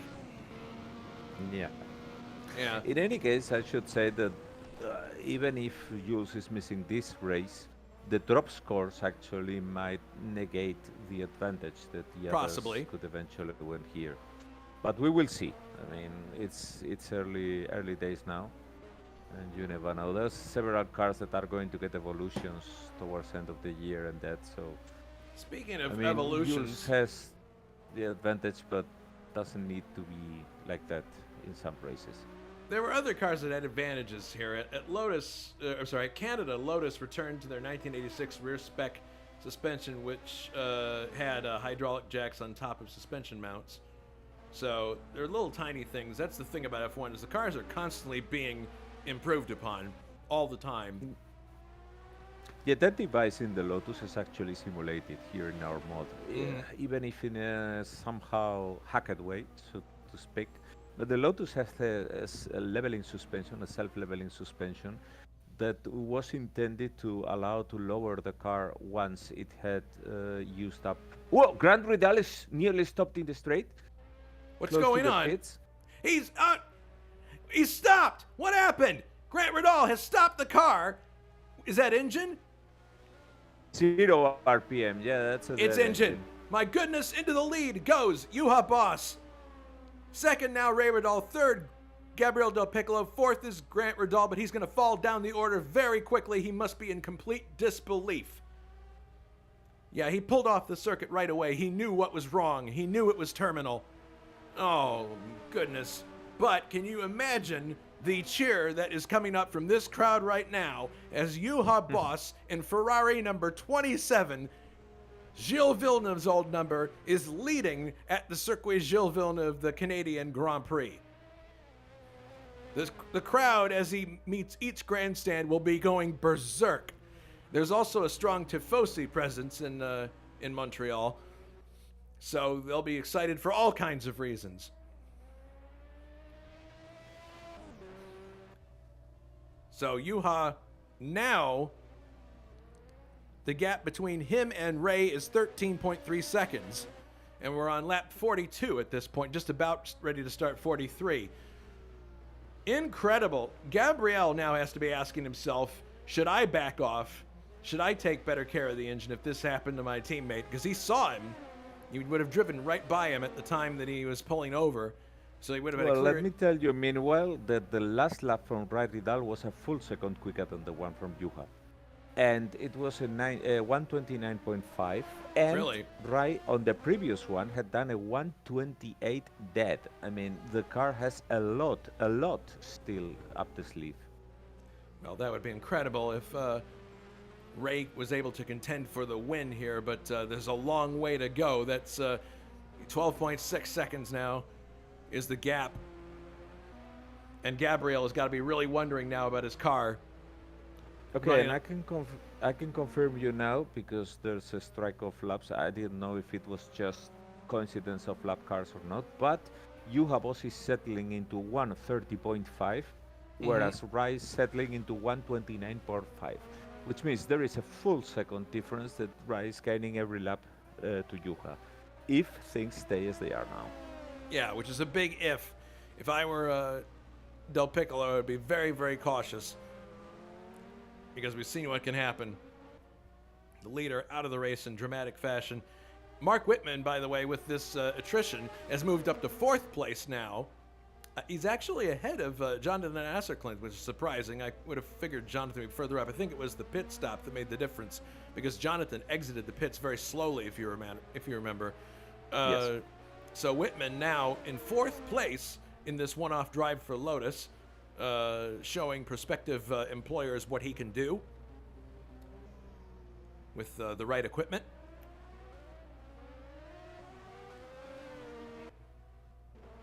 And here's Jonathan, who's in 5th place, and he's got a pretty sizable distance between himself and Coxon, who's running in 6th place. So not exactly the result forming up here that... Tim Hill having a collision, we assume, with Anders Nilsson. They were both out of the race at the same time. And Coxon, I'm sure he was hoping to come away from this race with more than just a single point. But who knows? There may be further dramas to play out here in Montreal before we're done. Well, it seems to me that Rai is already smelling the blood in the water, because he's going even quicker, 129.2, whereas Juha keeps 130.5, although that could be a bit of a bluff by Juha, considering that he has still about 11 seconds lead, and he could very well be waiting until it diminishes a bit more. Yeah, the gap is down to 10.8 seconds now as they arrive at the hairpin.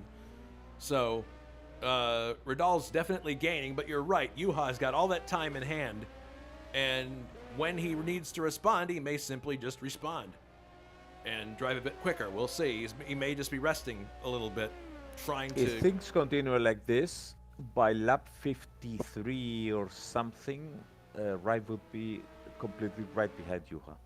But of course, there is always traffic and more factors to play in. But yeah, in like 10 laps. Gap holding steady at 10.6 seconds. Yeah. And Del Piccolo isn't out of the action either. He's only 3.5 seconds behind this, behind the second place cars. So don't count him out yet. Juha went a bit quicker this last lap, but still, Rai was able to shave 0.7 of a second of him. Not a full second, but well, already a sizable difference. Jonathan is bottled up behind one of the Zach speeds now. It's Janik. Looks to get by on the inside and does so. He is pursuing Mark Whitman. Be interesting to see if Jonathan can make up that gap that he incurred from the slow pit exit.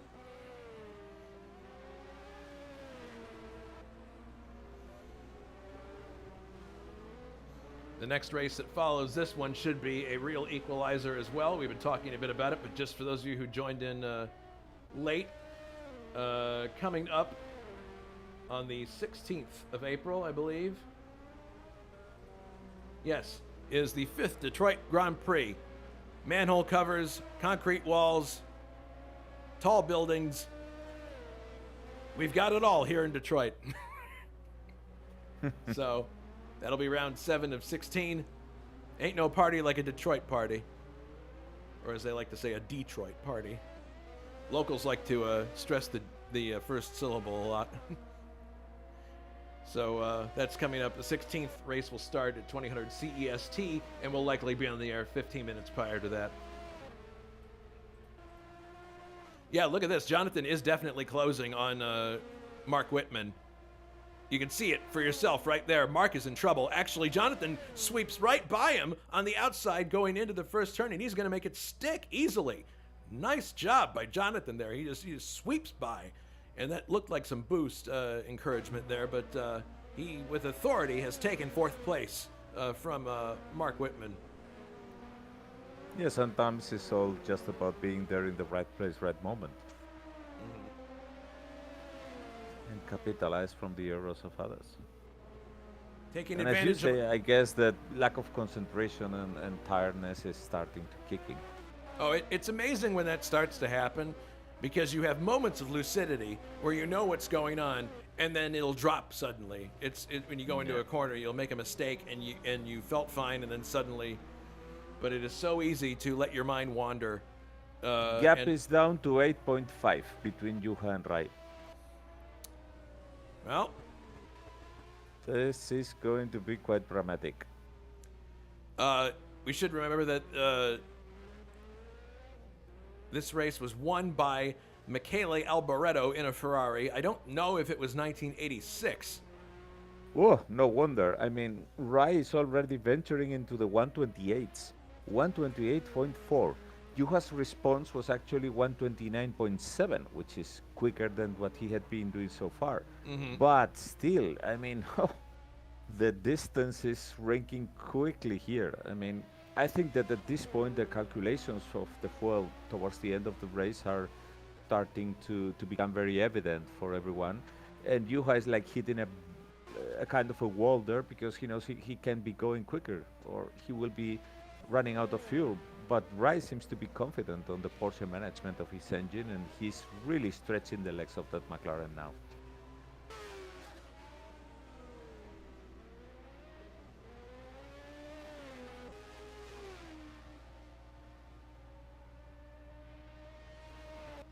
Yeah, looking at past winners of the Canadian Grand Prix, 2 Ferrari winners that I can point to besides Gilles Villeneuve in 78. In 1983, it was René Arnoux. The fact that he made it to the end of a race is surprise enough to me. And then in 1985, the year before this mod, Michele Alberto, who's the driver of the car right now that Juha's driving, won for Ferrari. And then, of course, the very, very fantastic win, and obviously the crowd was very into it, because the spiritual successor to Gilles Villeneuve in Formula One through the 90s would have been who? In terms of driving style and just approach. And the fact that he was driving Ferrari number 27. Jean Alesi. And he won his one and only Grand Prix at Montreal. Here at Canada. I remember someone gave him a ride. Was that Nigel Mansell? Someone gave him a ride. I can't remember who it was. Someone gave him a ride back to the pits. But it wouldn't have been Mansell. Mansell was retired by then. But that was on his 31st birthday as well. What a birthday present for him to win at the track named for his hero, Gilles Villeneuve. He stated that Gilles was his hero. And that was a very, very big day in Montreal for the crowd and for Jean Alesi. So Ferrari has had a lot of fantastic results here over the years. Not a lot, but a few that stand out. Jean Alesi, actually, if I remember correctly, Alesi was from Corsica and of Italian ancestry. Yeah, they always said that he was a French Sicilian. Yeah, something that was his. That Murray always reminded us of on broadcasts.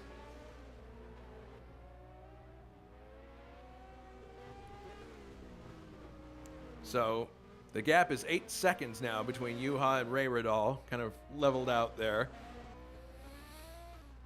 Del Piccolo soldiering on in third place, 6.9 seconds behind Ray.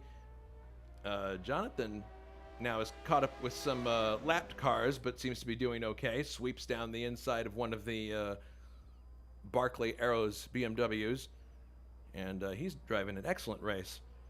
Mark Whitman, he's just left him in the dust now. Mark is a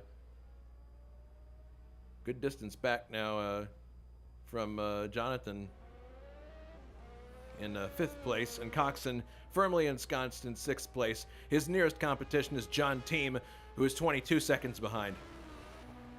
So it's now 7.7 seconds between Juha and Pry, and this is very interesting because I can understand that from the spectator's point of view, they just look like two cars that are a sizable gap apart. But the thing is, they are doing here a very hard fight in the distance.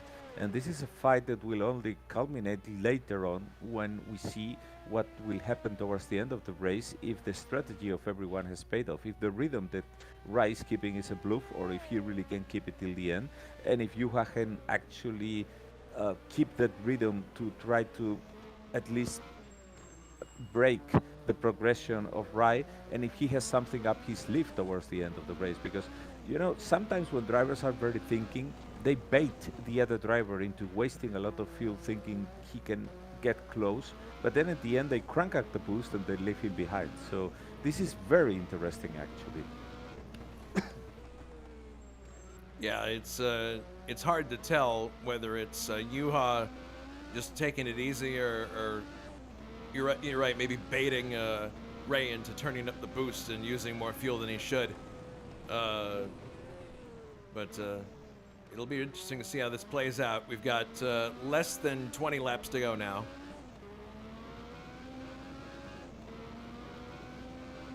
As Ray approaches the hairpin, we should get there's a timing beacon for us, 7.1 seconds. So it's coming down little by little.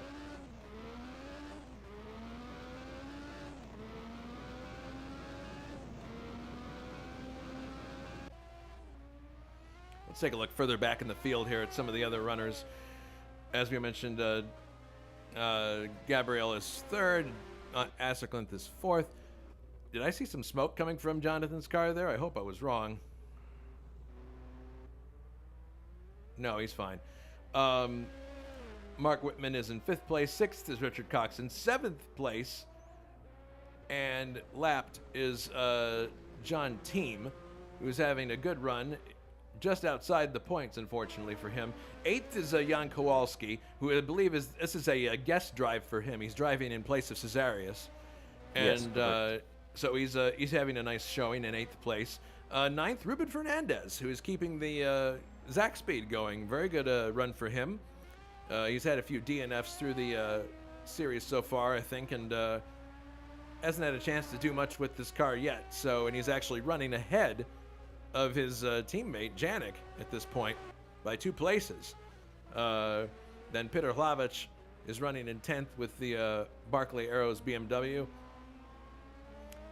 BMW power, but these cars just aren't quite as good in the chassis department as other teams with BMW engines. 11th, Brian Janik in the Zach Speed. And then 12th is Hedison Oliveira, who is driving the Assault Squadra course number 21 and has had to make room for some people. That's an Alfa Romeo engine, I believe, and he's probably going to want to be very careful with that car to get it to the finish. The highest finish for an Acela Squadra course entry this year has been 10th, and that was at Monaco, I believe, in the hands of Gilles Taux. Bruno Chacon is the last car running on the circuit in 13th place, and that's largely due to, I believe, early lap skirmishes that he had, in which he lost some parts. 6.7 seconds now between Rai and Juha. And it's getting to a point where Rai will 5.9 soon now. have... Yeah, Rai will soon have a very clear visual from Juha, and that's the point where the drivers get extra motivated. Yep.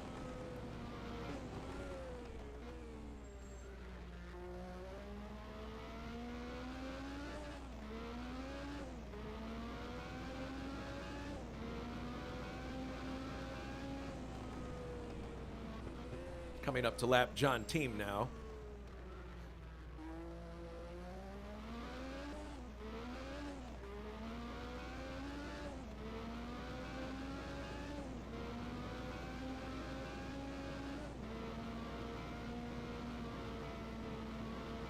Oh, he's taking it very easy through that S-bend there. He doesn't want to do any, he doesn't want to make any mistakes. See what the gap is now. 5.4 now. As he crosses the line, is it less? No, it's about level. 5.6 now. Yeah, I can tell you I was watching Rai and he was being much more aggressive than you had through that SS.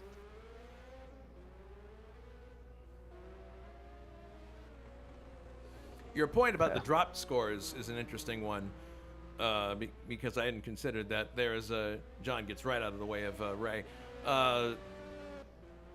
That may actually negate any problem that in the points that Jules will have, but this is definitely for Juha and Ray going to be excellent, because if we look at the drivers' points right now, look at who is in second and fourth in the points. It's Juha and Ray. David Saber, long since gone from this race, will not score any points, but Jonathan and Gabrielle are tied up at 9 points apiece in fifth place, so they're going to benefit. Everybody here is going to... Ruben Fernandez there stopped in the chicane. I think that was an engine also. That's so bad, because we were just talking about him. Let's see. Yeah, he pulls it off the circuit. That's an engine failure, obviously. That's too bad for Ruben. Yeah, and I can see that Gabriele is really nursing the car here, the engine. He's not going really that high on the RPMs. He can see what happened to Grant and that he has no chance due probably to the fuel use against Rice, so he's taking it easy, just bringing it home. And remember one thing, I mean, this championship, even with the drop scores, is all about regularity, and that's what won it for Prost. So you never know what's going to happen towards the end of the year. Yeah. 4 wins in a row for Jules prior to this suspension that was handed to him, but it is about regularity. It is about consistency, and we'll see what happens as the year plays out. Yeah, now for the first time, Juha has been actually quicker than Rai in one lap. 128.3 against 128.8. I don't know if that's due to Rai finding traffic, but the difference is now up to 6.4. And we'll see what happens in the next laps, because, like I said, one of the possible options is actually that Juha was baiting Rai a bit into using more fuel and managing the gap. Possibly. Well, Rai can certainly see him in the distance. So there's now at least a clear visual. Here, for example, you had just disappear into the chicane. But you can Rai barely is see him. constantly getting glimpses of him. Yeah, he's constantly getting glimpses of Juha. Not all the time, but he does. So. You saw him there just exiting the second turn very briefly. Gap is 6.2 seconds now. It is a big chess game here, isn't it? Yeah. 15 laps to go.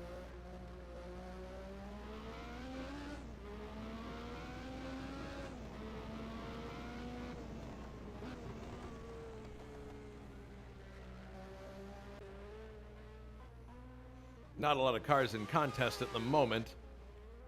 Richard Coxon is actually 5 seconds behind Mark Whitman. That's the other pair, the other dancing pair here that have a visual of each other. Uh-oh. I believe Jan Kowalski may be out of the race here. His car is, his car is sitting by the track, and we don't have any visual on it, actually. Could be, that looks like it could have been a disco. That's strange. I don't know what's going on there, but he is out of the race. Both of the Haas USA entries are out of the race now. That's too bad.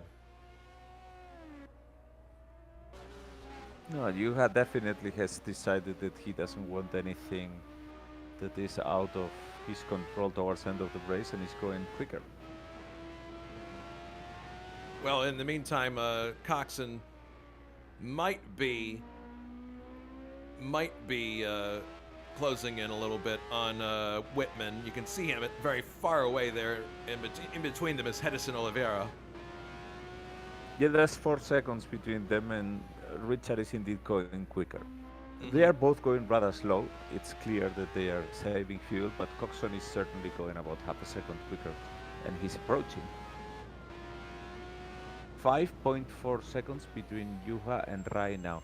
I'm starting to think that whatever happened before on that lap that made a bigger gap between them, it was just that Rai had bad luck, or I don't know, lap traffic, misjudgment of something. But he's now going for it again. Yeah, he's closing for sure. You can see it. Whoa, 4.5. Yeah. Full second in a lap. Richard throws the car something. through the chicane. He's definitely aiming to get that 5th place. Okay, I think it's just that for Juha it was a mirage. I mean, he sped up for 3 laps or something like that, but he immediately turned the boost down. I can see that because the lap times are now increasing quicker. So, Rise again on the move. He was not discouraged by Juha increasing the gap. And let's see what happens now, because he really has him in his field of view. Now let's see if he can dispense with this lap car easily. Hope so. Coxon Yeah, has got his sights set on Whitman here. He's just waiting for the right point to whip out and overtake him and put that new BMW 20 plus horsepower to use. Not going to be here though at the hairpin, I don't think. Nope. No, I think that with a powerful BMW, he's going to try to get a clean exit here. Mm-hmm. Yeah. Stay there in the draft. This should be interesting through this S And here. increase the boost after the S's, or right now so as to get now the best run that he can. Yeah. Well, not going to happen, but Yeah, probably in the back streets then. look at Mark. He had a bit of a tank slapper there.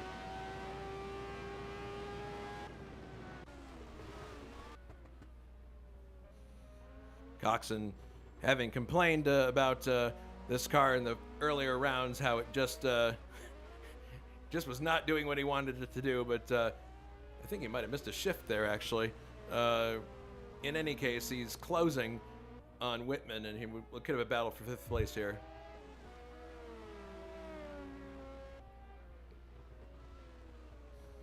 Yeah, the gap up front is around 6 seconds still, so it looks like the race is firmly in control of Juha, and very appropriate race for Ferrari to win in number 27, but I'm sure that besides that, Juha will be really happy to have a win under his belt in this series. The only Well, winners... let's wait and see. Let's wait and see, because I think what's going on here is something a bit strange. I think that Juha at some point, if he realizes he has saved up some fuel, he increases the boost and tries to make a burst out and gains an advantage. But then he immediately has to tone it down. So it's now 4.6 seconds again. And I can tell you that overall you can see that Rise on a steady rhythm that is going really quicker than Juha. There's only 4 seconds separating them, and there's still a full 12 laps to go. So, Yeah. I mean, 4 seconds now dead, as far as I can tell. That's the difference that the hood is showing to me. And it would surprise me very much if Rai isn't on Juha's toes before the end of the race. Whether he can make it past or not, we will see. Speaking of being on toes, oh my goodness, Coxon almost ran off into the grass there at the first turn. He was trying to overtake Whitman and almost ran clear into the grass, but the power is very evident there. Coxon's definitely got the speed and the brute force to get by Mark Whitman. It's just a question of where he does it.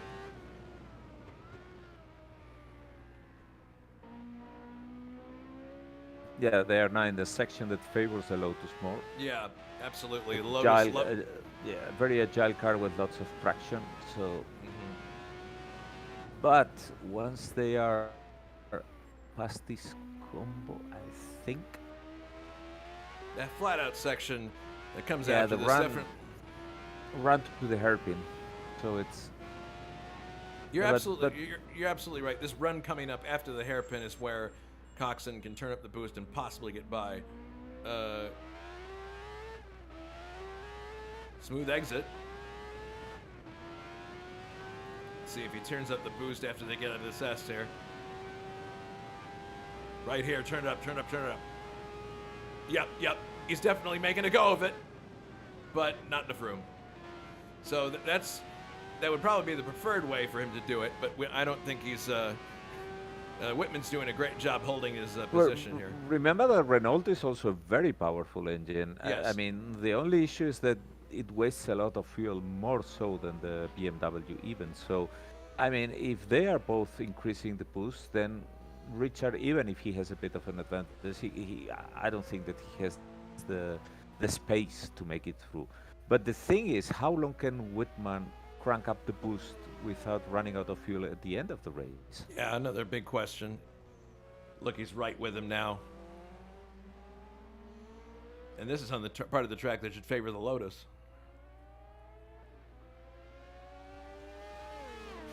And Maybe he was worded- working wonders here to keep that gap, because I can see that Rai is so much quicker. But look, Rai had 2 laps where he had absolutely horrible lap times due to lap traffic. As soon as he has clean air, he's eating the distance away with Juha. But Juha is doing a wonderful job here, overtaking lapped cars, because he's much more constant at that. Richard had a notion to try passing Whitman on the outside of the hairpin. Almost got it done. But contact was in the offing there, so I think he made the right choice. Not enough space here, no. No, still, not enough space to do it at this chicane. But I think man, he's trying to force Whitman into maybe making an error into this S. dealing a dummy or something. Coming Yeah, into hot, because you can easily drift to the wall, as we have seen in so many situations. That's probably what But- he's doing now if I know Coxon, trying to force an error. Okay, 3.3 seconds between Rai and Juha. Interesting. Yeah, I told you. I mean, Rai has had very much bad luck with lapped cars, but as soon as there is cleaner in front of him, I mean, Juha is powerless against him. Uh-oh. Juha just had a bit of a loose moment, but he kept the car under control. And you can see here that, yes, indeed, that gap is very small. 2.6 seconds now. 9 laps to go. Well, they're keeping it interesting for us, aren't they? Comes Coxon again. No, not enough space. Not enough space in the rundown to the hairpin. But here's an error by Whitman there in the braking. This could give Coxon not clean enough exit. I mean, that Lotus has an incredible amount of traction. That thing is like coming out of a slingshot. Yeah. Now Coxon has a run. Coxon has a run. Yeah. Here it comes. Some blocking there by Whitman. No, Coxon ain't gonna be too thrilled with that, but definitely. He lost some time there. He ran into the dirt by the wall of champions. So, looking at it from the chopper view here, so much of it is how well you get purchased coming out of a corner. Asserkland all by himself in 4th place. And Whitman and Coxon really going at it. So the gap is now 2 seconds dead, practically, between Radal and Juha. Yep. And With- the situation looks worse and worse for Juha any moment that passes. Well, keeping our eyes on this very, very important battle for the lead here. I mean, I would not have picked either of these cars to be at the front. I would have picked Grant, but of course we saw what happened. Don't pick Okay. those that Next pick all of the opportunity for Coxon. They are running around the chicane. Let's see what happens now. Oh, but slow come out of the chicane for Whitman, and Coxon might here have an opportunity. What is he doing? Is that a bluff? I think he was bluffing there. He's not going to try that now. Is he going to try it down the inside here? Mark feigning a little bit of movement there, trying to just almost ward him off, but Yeah, and I have a feeling if you follow him too close into that chicane, you are going to get a washout, and then it's you Yeah. who will be ending up in the wall. yeah. Tires must be getting hot too after all this. Rai also climbing now up the walls because he has Juha so close in sight. 1.6 seconds is the gap now. Yeah, but Juha is like he's defending himself really as much as he can.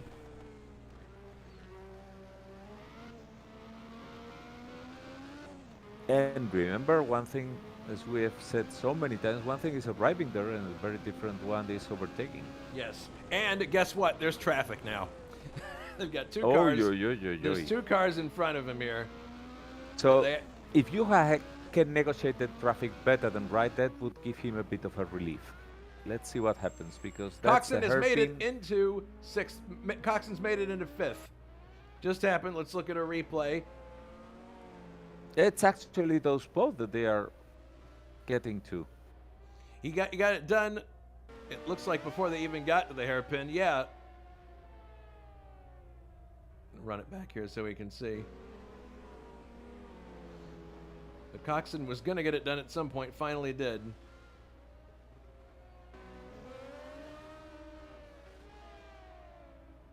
Seven laps.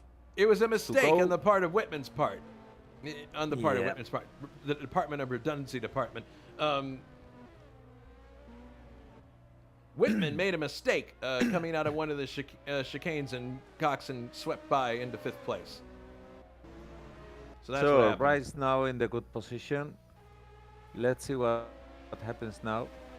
Oh my goodness, they both overtook Whitman just now, the leaders. The gap is now a half a second. Goodness. And I can tell you one thing, this is not just about fuel. I have the feeling that Juha's tires are absolutely shot. Because of the way that Rai has been catching up with him in the middle of the corners. Well, we know who the crowd's going to be pulling for, but goodness, Ray is sizing up Juha right now. Okay, here after the chicane is where I think that Rai is. Oh, look at that! I mean, he nearly hits him. Let's see the traction here coming out. Let's see the traction here. Yeah, you can see that. You can see that the McLaren has probably more traction here. Crank up the boost and. Ugh. Not going to make it any easy for Rhino. No, I wouldn't expect Juha to make it any easier, but there we go. 6 laps to go now as he runs off to the right-hand side, almost collides with Boss. My goodness, that was scary for a second there, but trying to get the maximum purchase out of turn 2, heading now to turns 3 and 4.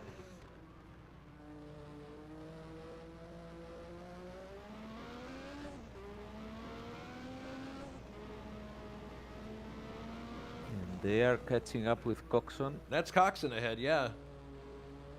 Yeah, who dispensed it with Woodman and immediately opened the big gap. And to be honest, in the benefit of Coxon, there will probably be allowing himself to be lapped easily by these two, because he has already a distance to Whitman, and that would be one less lap of fuel that he needs. True, that's true. That would be a strategically sound thing to do, is to just simply let them by. Coming into the hairpin one more time, and look at that. Yeah, Richard runs way wide, and lets them both by.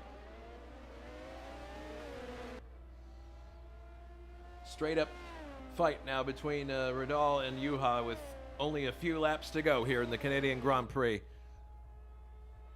Yeah, it's a good situation for Richard, because if he follows them at the distance now, as soon as they've crossed the finish line, it's for him also the finish of the race without Yes. having to do the full lap around. Into lap 66. Whoa, Ray look go- at Rai. Going around the I outside mean, here.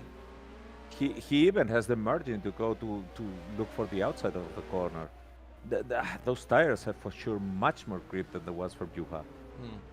In benefit of Yuha, in the help of Yuha, there is the narrowness of this track, but not much more.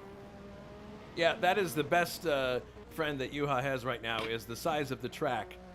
It's very narrow, and all he has to do is put his car slightly offline, and that'll be enough to keep Ray back.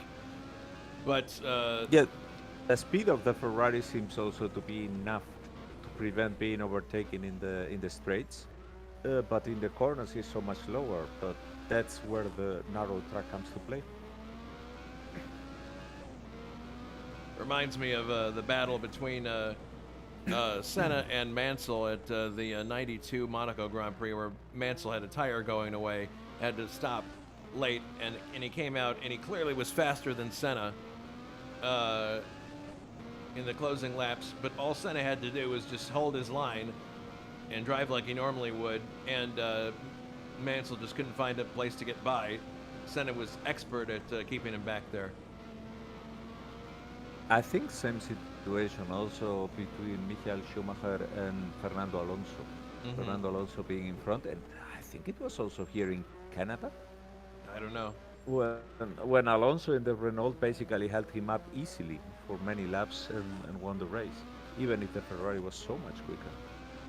Well, yeah, Ray has definitely got the superior machine here in terms of grip and in terms of speed, but it's just finding his way by really is where he's having trouble. And Yuha, being the car that's in front, could put his car just slightly offline, and it'll be enough, but look at how close they are now. Ray having a much faster exit off the corner and having to actually drive within himself there just to avoid colliding with Yuha. And he's running out of laps. 3 laps to go. Yeah, time is running out. 3 laps to go. This time by, there'll be 2 laps to go.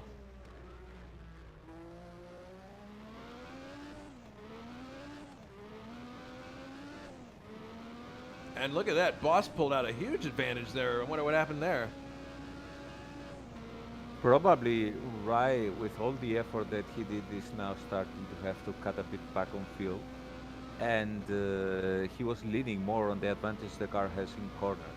So, or saving a bit for the end. I don't know. All right, 2 Maybe laps he's to go also now. Maybe he's also counting with Yuha having to slow down dramatically. You can see here what happens in the corners. I mean, The last car in the lead lap tires. is Jonathan. And I don't know if they're going to actually catch him before the race is over, but in any case, and now he's right back with him again. So clearly Ray's car is happier on this side of the circuit than Yuha's, which surprises me a little bit, actually. I would have thought the... By the way, knock on wood, and not to involve here the admin's course, but we haven't seen any brake failure so far. True. Here comes Ridaldo. He's The looking. opportunity. No, it's not. That Ferrari hangs out so well.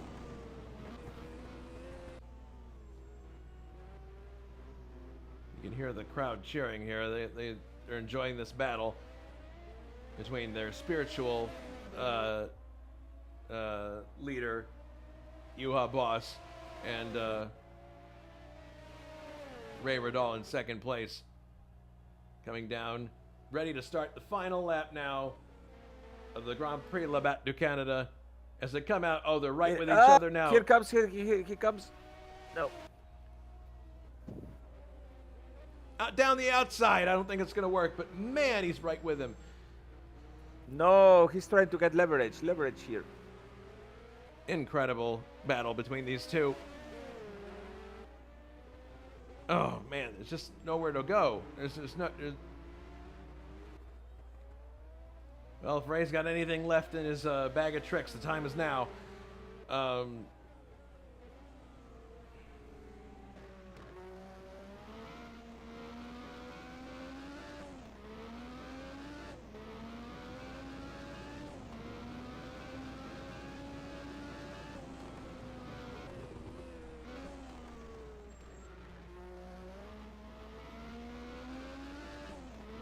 All right, he's probably got 2 more chances here. The hairpin coming up and then the chicane at the end.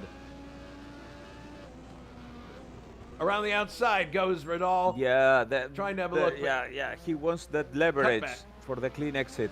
That leverage for the clean exit, and now maximum boost because they are running down to the straight that leads to the finish line. May as well leave and it all on the Juha is table obviously doing the same. Oh my goodness! Oh, contact! Oh no! Contact! Yua hits the wall. Ray is going straight forward, but my goodness, there goes Coxon. Look at Coxon.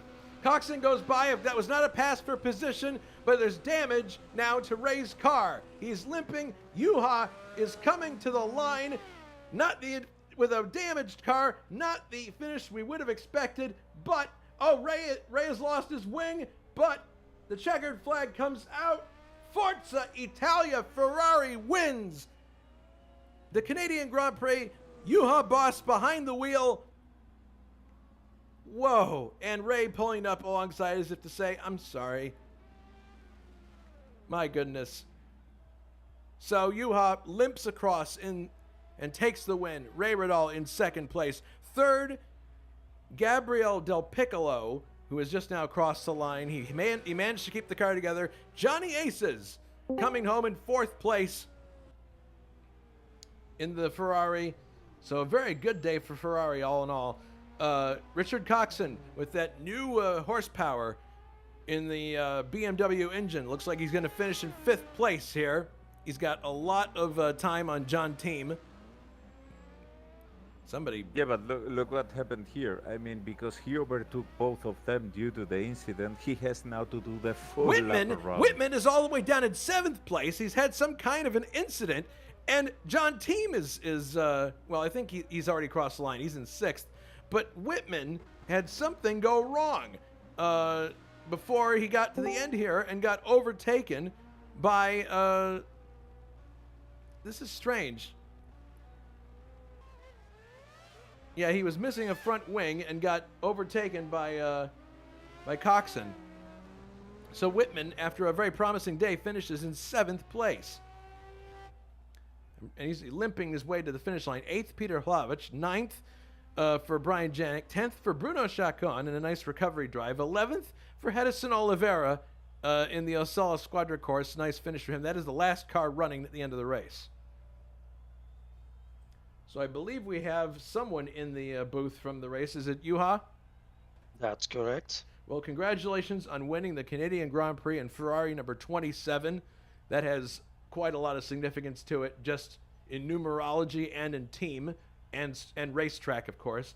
But looks like Ray was doing his darndest to try to get by you there, but looks like he came together in one of the more treacherous parts of the track. Yeah, we did. When I had a 10-second lead, I backed off to save a bit of fuel to get over him. And I was doing pretty well. When I got to 5 seconds, I go back to my regular pace, but I didn't get away from Ray. He just kept going. He just kept closing in, and I was sticking to my fuel, and I thought he's gonna have to run out of fuel, or I'm gonna have to be very, very defensive, which is not something I like to do because I have to make the Ferrari very, very wide. So that wasn't always the neatest thing to do. And then he got by me on the straights, and I had to boost stop. And that was a bit more annoying because then I had to find more tricks to keep behind me. And when I exited the final hairpin, I had a slight stutter because I was running out of fuel. I was like, only had 0.8 left. And when I went under the bridge, I had my throttle cut off completely because I had so little left, and that's probably why he hit me. I don't think he was falling too close. Just my engine shut for a second. I think we're both extremely lucky to still cross the line with a working car, but yeah, your rear wing was all askew, and he had lost his rear wing as well. But well, I was just hoping I had enough fuel left to cross the line. Well, congratulations! You're the third different winner in this series so far. Yeah, and I finally won a race in Alberto. God, that's something I'm really happy with. That's cool. At last. Well, now we move on to Detroit, my backyard. What are you thinking going into that race? I like the track, which is probably one of the few people who does so. No, I really like it. So I was doing pretty well there last time we ran it. So not sure it'll suit the Ferrari, but I'll do my best. Mm-hmm. Looking forward to it. And well, we did a good performance today, so hopefully we can put it up again. Any questions for our winner, Alberto? Well, I think he summed it up very well. Question now, which is the eternal question that the Formula One drivers are making to their own team: when do you get upgrades? Good question. I don't even know when I get upgrades. Well, So, the well, Ferrari. at least for Detroit, not. Well, you did have an underbody update for this race, and the Garrett turbos were used in qualifying. So we'll have to see if any more updates are given to the Ferrari team at this point. But fantastic drive, Juha, and yeah, very opportunistic situation with Grant. I had picked Grant to win, but he just couldn't keep that BMW engine running. No, I was sitting behind him and I thought he's gonna have to expire someday because I knew it was quick. I just sat there waiting. Sorted itself out. Well, thanks for stopping in and talking with us. As I said, next race is going to be the Detroit Grand Prix for these cars. And as this track was somewhat of an equalizer, that track's definitely going to be an equalizer. And it might throw up a very interesting result. So congratulations again to Juha. Oh, Jonathan's also in here. We'll have a word with him very briefly. Jonathan, you finished 4th in the race, I believe. He's got his mic turned off. That is correct indeed. Yeah, well, you did a fantastic job, especially considering that you really slammed the Wall of Champions pretty hard on one lap. The fact that you're able to escape from there with what I assume was minimal damage is pretty good. But you were running a very good tactical race against Mark Whitman at one point and brought your car home in 4th. Good job. Yeah, overall happy to have finished. This track is not to my liking. I thought my race was over at a few occasions. That Wall of Champions moment was that's a lot more arrow washed than I thought I was going to get. And then I struck the curbing a couple of times in the fast chicane, and I was like, oh, don't. And thankfully it stayed on. Good set of fights, just sadly too tired and too worn out towards the end of the race. I made a few too many mistakes to give Gabriella a good fight for 3rd place. But happy enough. Mm-hmm. Well, is Detroit to your liking at all? Well, it's more to my liking than Montreal, at least. It somehow feels more like an actual racetrack than Montreal does, due to it having, to me, a somewhat better flow. And to be fair, I enjoy the fact that if you make a mistake, you're in the wall and you're out. So I like the challenge. Mm-hmm. Well, we'll definitely be interested in seeing that in the few weeks coming up here. But in the meantime, we got a lot of stuff we're planning behind the scenes for our next. We have a LVT round coming up. Obviously, the Indianapolis 500, which is one of our big crown jewel events of the year. We're working on that behind the scenes. The month of May is not far away. I didn't mean to make a cheesy rhyme there. Sorry about that. Anyways, so I'll leave you with that. Thanks very much, everybody, for tuning in. And you can see the Detroit race in a few weeks. So for Juha and Jonathan and Alberto, this is Jason White saying so long from Circuit Gilles Villeneuve in Montreal, Quebec, Canada. Take care and be safe.